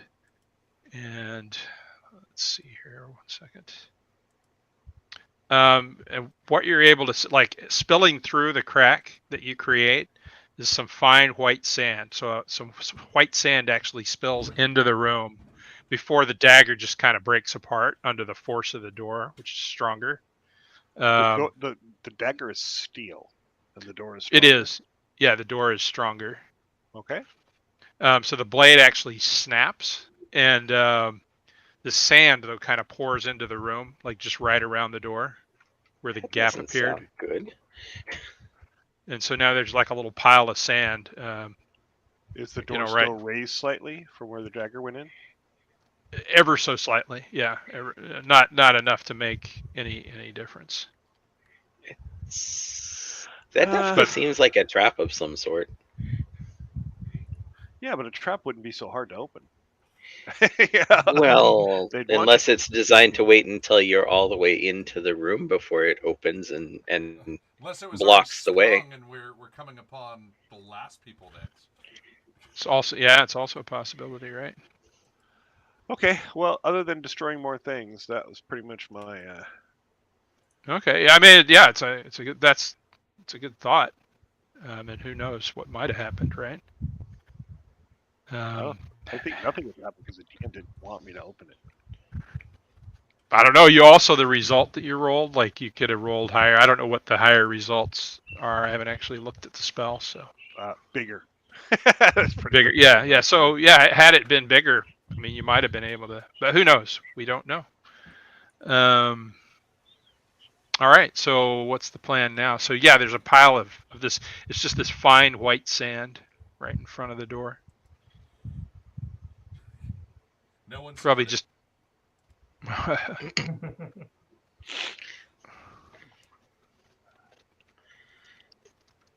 Find white sand of extreme energy. Yeah, and again, these apparitions just continue their back and forth with, You think that these apparitions have anything to do with opening the door?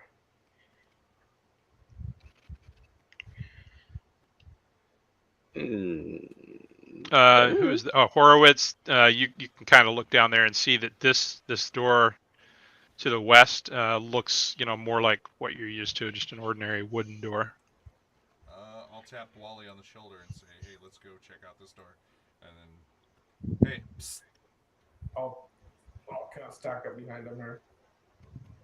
Okay. All right, fair enough. So yeah, what are you gonna do? You just gonna open it, Open or? the door. Okay, very large room. Wally probably should have been in the lead.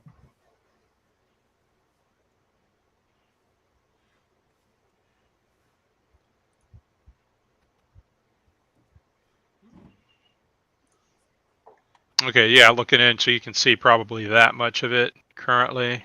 It's full of Um, stairs. hmm Statues. So it opens out into this just gigantic kind of a chamber. The ceiling here is twice the height that it's been anywhere else. You see the statues of. It looks like there are. Well, let me reveal the rest of it. It's only 20 by 20. You realize that, right? Since you stepped out into the room, compared to anything else that you've seen thus far, it's pretty large. Oh, okay. That's a good sized room. We've had low ceilings most everywhere. Thanks. Yeah, this is. We've noticed. You may not. What are you So trying to say? the statues appear to be human, and all they have a regal bearing about them. Like they're all wearing crowns and like the robes of nobility. Very archaic looking, like a cut that you don't recognize. But they're all worn and crumbling. Like they look like they've been here for hundreds, maybe even thousands of years. From the north, you can hear the sound of rushing water, indicating that the river is in that direction, which makes sense. And there is nothing. There's apparently, the room is apparently empty other than these statues. Exits are. There's a passage here, a door here, a passage here, up to the north, and another passage heading south. What's this? Also a door. Yeah. Okay. And this is a door too? Mm-hmm. So I actually left out a few. But Okay.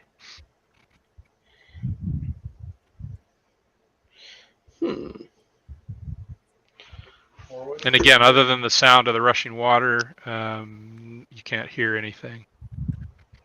Horowitz is going to go up and actually start checking this first statue, see if anything can come off. So it appears to be a solid block of stone or probably marble. Like I said, carved into the likeness of it looks like a human king or some sort of nobility.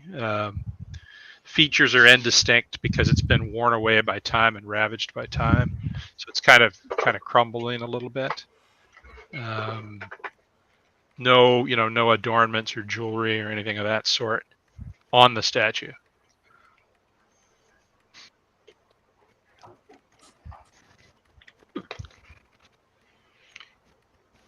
Is there anything down this passageway? Mm-hmm. Yeah, as a matter of fact, there's another door with a faint light shining from behind the door. Oh. So coming from underneath the crack, you can see dim light, like there's some sort of light source on the other side of that door. Hey guys, there's light over here. There be light. Psst. Oh, shh. Which one of the cities at? Yeah. I'll kind of come up. All right, what's William? What are you doing? I'm just staying in the background. Okay, yeah, I don't have a lot of hit points, and yeah. This I'm is all perfectly happy to be support, but I'm not a frontline guy. No, wizards are not frontline for another couple levels. They're squishy. So, And then they're frontline to everybody. for the four of you that fireball. are the four of you up here, up to the north, basically everybody except William. Just roll me a percentile dice. D100.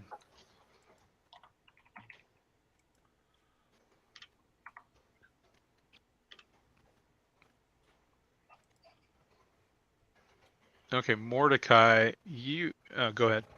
We got 2 more rolls. The hell? Waiting on. Wow. Fine. There. Oh wow, that's pretty good. Yeah, 2 really high rolls. Oh, and I'm looking the for first one more. was for, Yeah. Horowitz. This is for Wally. Sorry. Okay. No worries. So yeah, so you would see it for Mordecai behind this statue as you just kind of glance up. The statue in the northwest corner. It looks like there's a leather boot behind the like you can just see it peeking out from behind the statue, like right here. There doesn't appear to be a foot attached to it. It's just a boot. And soon after, Sydney, you see the same I might. as you're kind of going up to I might investigate start this making door. my way over there. I'm a thief. That interesting objects probably are. Yeah, Intriguing, it's so- fair. So you kind of divert off over in that direction, and yeah, sure enough, there's a dusty leather boot. Looks like about a knee-high leather boot, just kind of pushed up against the wall behind the statue. You know where the statue, this area right here. Yeah, right there-ish. And again, it looks like a human-sized, boot. Who would leave one I'll grab boot? it. Yep. Go. So you now have, you have a dusty leather boot. Obviously hasn't been worn. There are just one, and there are cobwebs stretched, across the opening at the top of it. Does it look like maybe it belonged once a time to a leg? That Oh, was trying definitely. to Yeah, go it's a through a boot. door. No, there's no.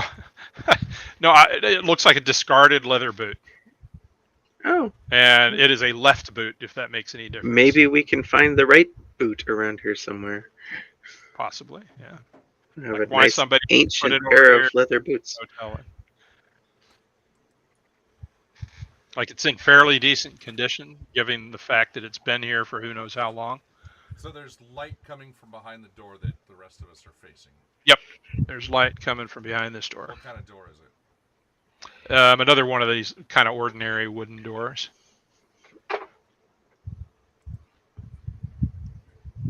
Aha! I do wood warding. Okay. I have no idea what that might The do, but cleric all right. chooses one wooden item per cleric level. The size of a spear is smaller into a serpent that attacks other creatures as commanded by the cleric. That is not really. So your cast, yeah, I was gonna say that wouldn't affect the door. Yeah. Well, it is it's made like of wood. Like I can bend and warp it, so like. Sure. I just- Yeah, I get it. Oh, it's wood warping. Yeah. Oh, okay. Warding. WYRDING. Oh, weirding. Weirding. Weird. Yeah. I guess weirding or wording. So, Yeah. yeah. Okay. So you got Okay. airbenders. I'm now a woodbender. You're a wood bender. Wood weirding. Okay, interesting. All right, and you roll Botanic 28. serpent. Yeah, so magical wooden objects are unaffected. Each serpent has the following stats: intelligence plus. Yeah. Attack. So it doesn't do anything to the door though, Yeah. because the Because, door like, is not spear sized or the- smaller. Yeah, the other one's like, cleric causes wood object 20 foot square or smaller to bend and warp, destroying its functionality. I literally rolled like the one thing that doesn't do anything to a Yeah, I was gonna door. say, yeah. So like nothing happens. Like you can feel the surge of power, but nothing actually happens when you do that. See, like pieces of the door kind of squiggle like snakes and then go back. Yeah. Like Weird. I'm not touching the door. I don't know what the hell just happened to it, but I The want door nothing looks to do with it. like the door looks unchanged. So nothing just happened to it that I could tell. Kind of. There was like a faint, kind of like probably a shimmer of a magic, but no, nothing significant happened to it. Well, I pull out. Is there a handle? Yeah, this is like I said. This is an ordinary door. Cindy with a asks handle. Horowitz, does it look like there's a trap on that? Before I just I don't know. open it?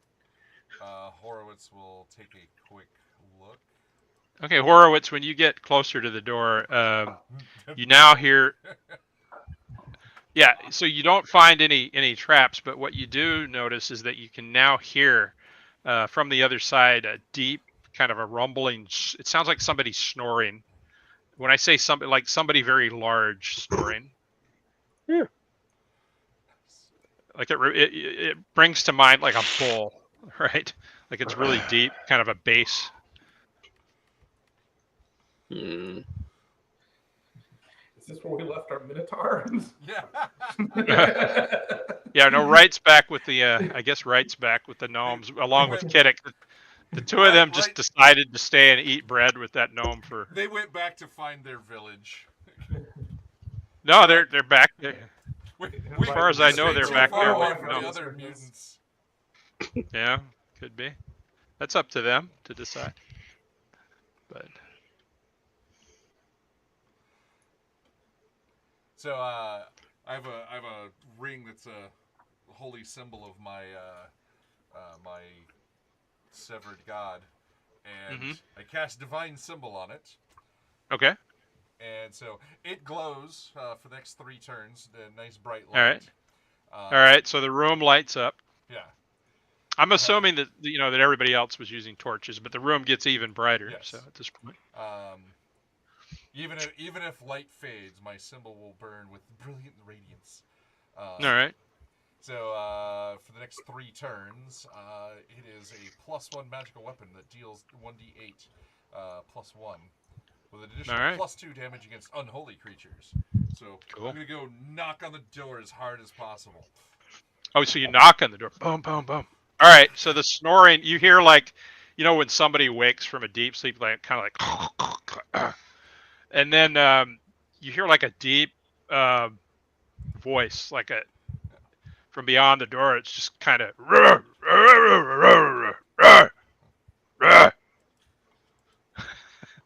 but a lot deeper than that. Okay. Okay. And then the door flies open, like, and you find yourself staring up into the face of a very angry looking ogre.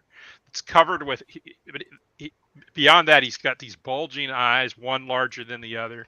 He's covered with pustules, which are oozing like pus and other fluids, and it smells horrible. And you notice that dangling from his neck is a key on a keychain, and he's filthy and smells. I mean, there's just a smell of sickness, rot, and decay.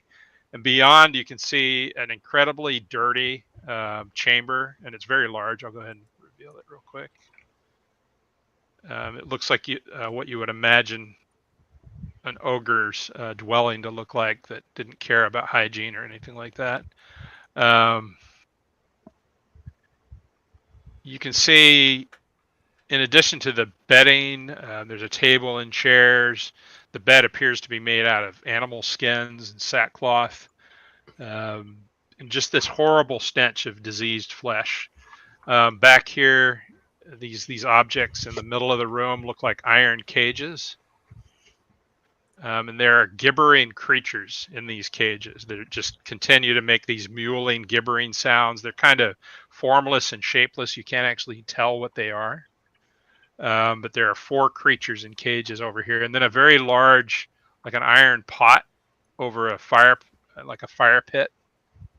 I look at him very forcefully and say, with my shining ring in his face, "Key, word of command." Okay. So what? Shit. So what does the 19 do? He's got to make a will save 19 or follow my instructions of. I only get 1 word, so. Okay. So you say key. Level 2 spells to make him. All right. I can make him freeze, but. Yeah. So you say key, and so he hold out like. He looks at the key, and then just kind of holds it. He goes, "Yes, this key." I hold my hand out, very stern, angry look. And okay, this guy. So this probably creature has- is incredibly stupid. Give me the key. He says, "Not what? Give you key." And then you notice his breath just kind of roils over you. Just this horrible stench. And I need you to make me a saving throw, Oh God. a stamina saving throw, I guess it would be. Fortitude. Yeah, fortitude. One of these days I'll get them right. It's either stamina, con, or fortitude. 17. Okay, yeah, you gag and you what's choke a little bit. Actually, where's everybody standing? So I'm assuming that you were right here in front of the door. Yeah, I've moved up in front. Horowitz is flanking.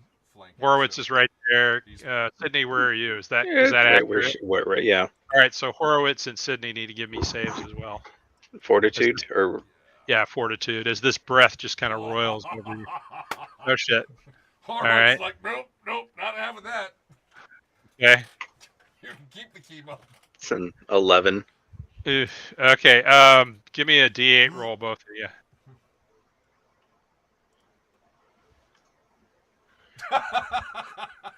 Eights. All right. So you It's notice either that very good as or this- very bad. Yeah, as the breath washes over your skin starts to actually dry and flake, like before your eyes. This is all over your body, and it starts to like a smell just starts to exude from all of your pores as this creature's breath washes over you. And I think that's about all that it actually does. We're diseased.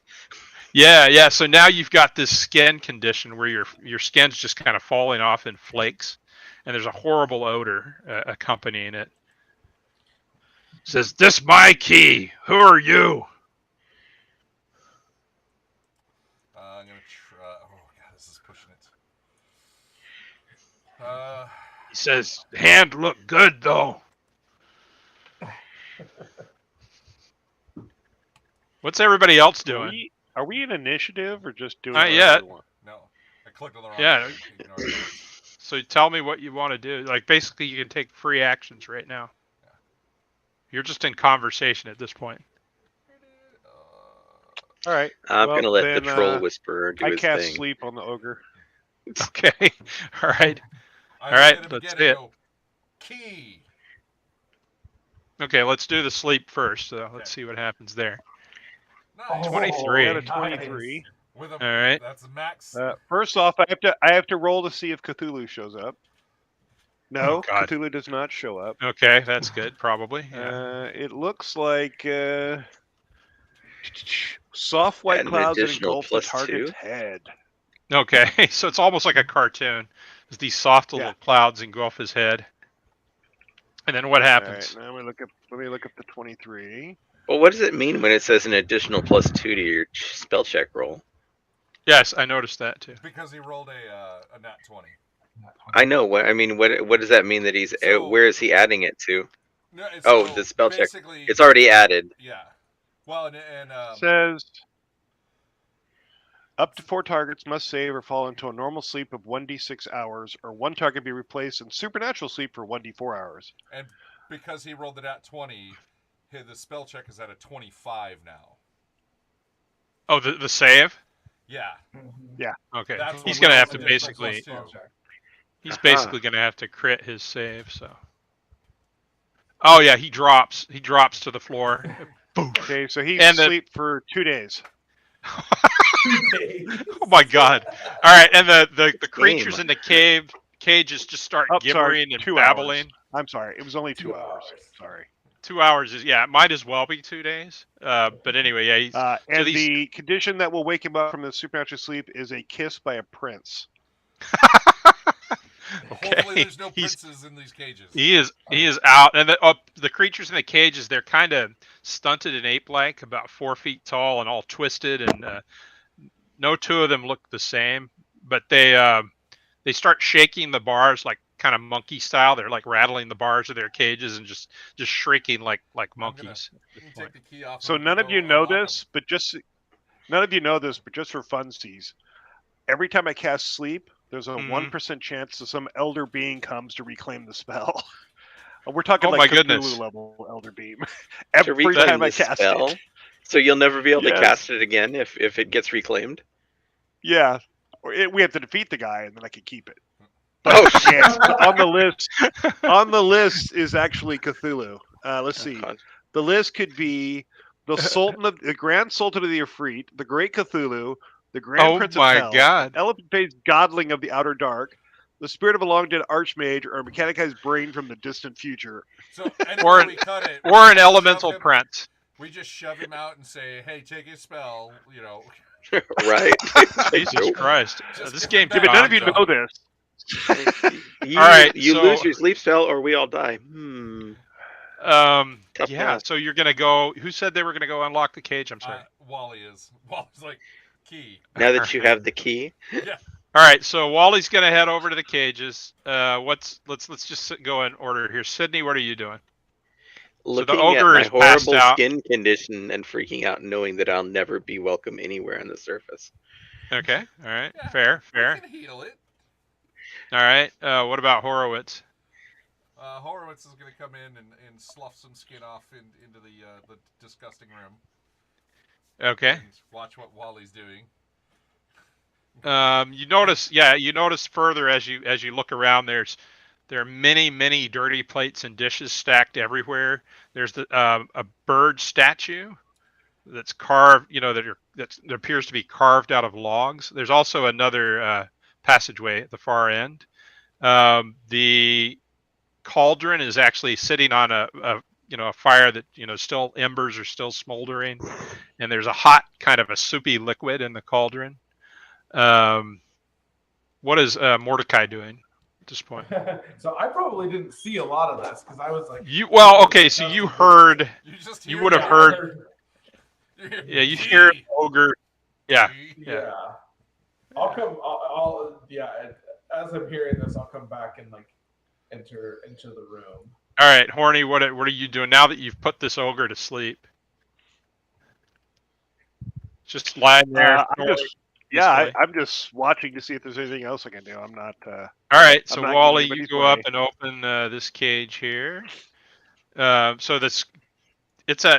it's ape-like, covered in dense fur, one arm bigger than the other, twisted and just like a mongrelized. It's impossible to tell. I guess if what you this lock it thing- up in a cage long enough, only one arm's going to get work.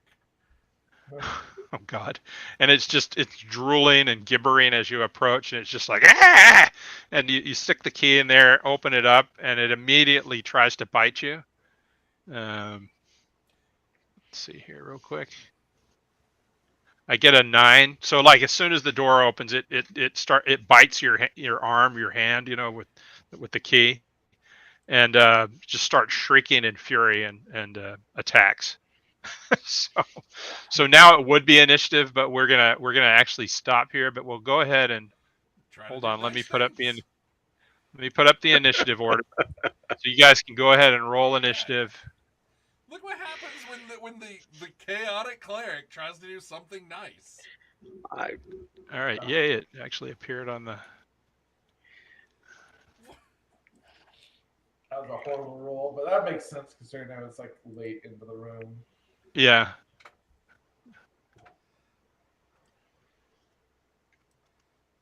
Oops.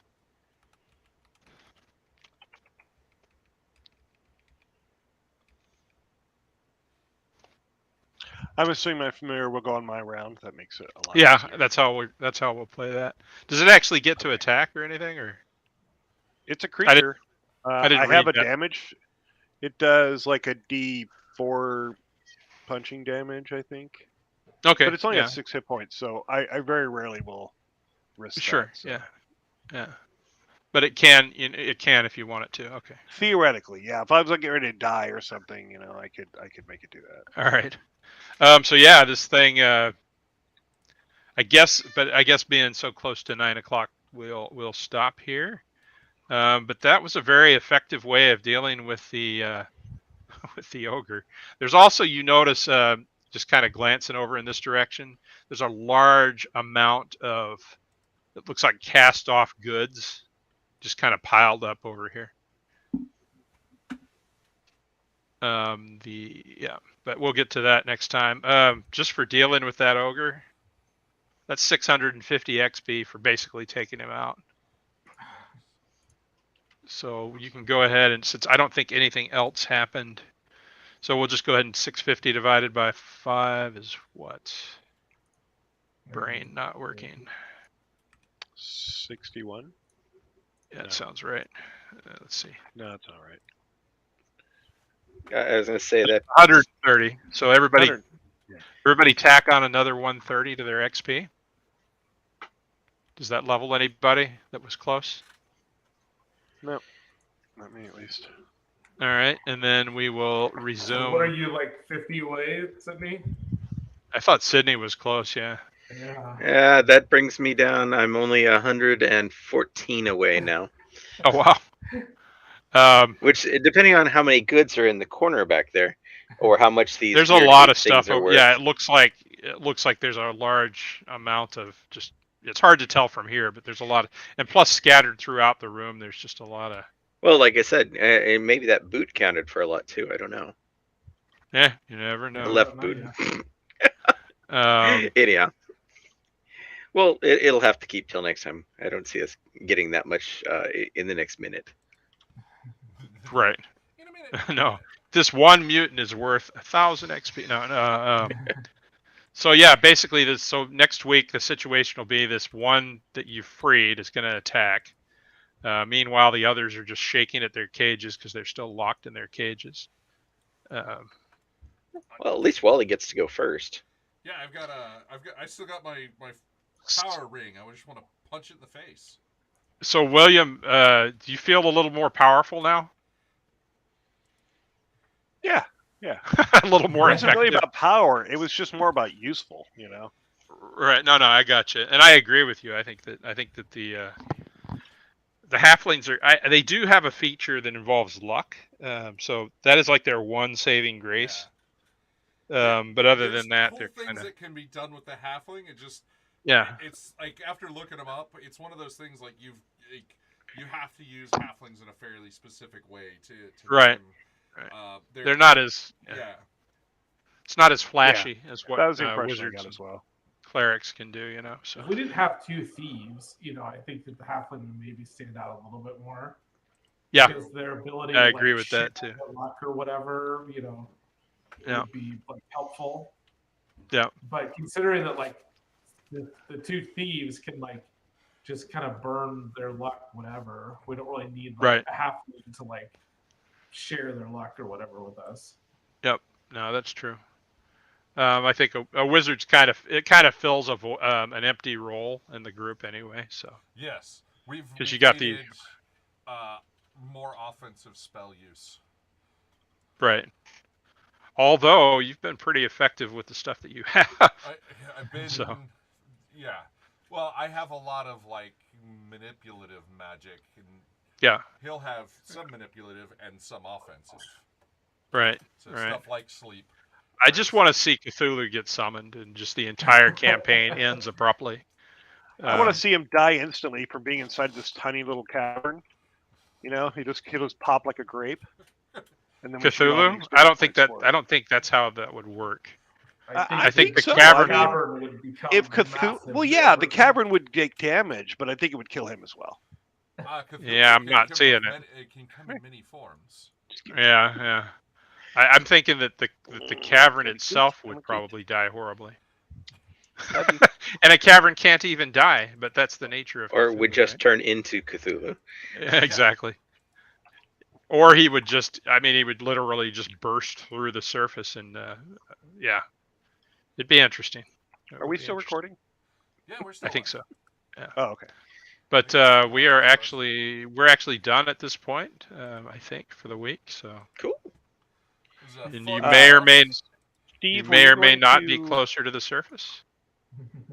Steve, were you going to join my Fallout thing? Oh, when's that happening?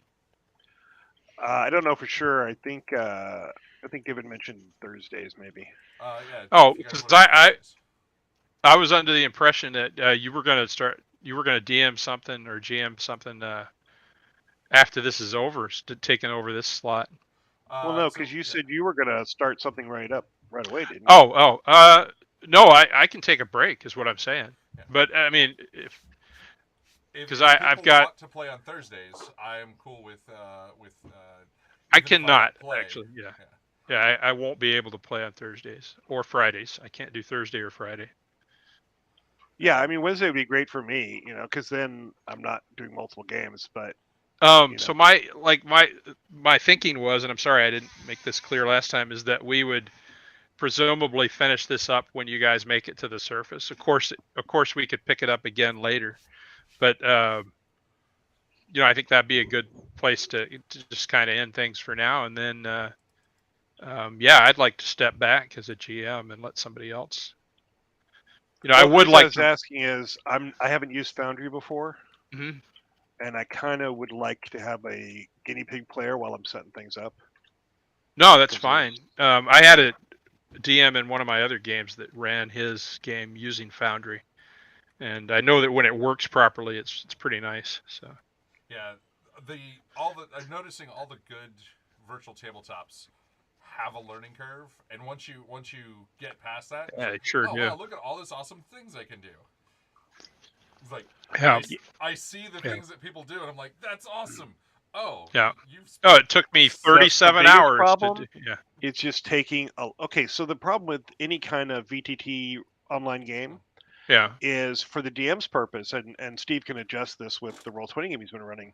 yeah. There's a lot of setup time. yeah.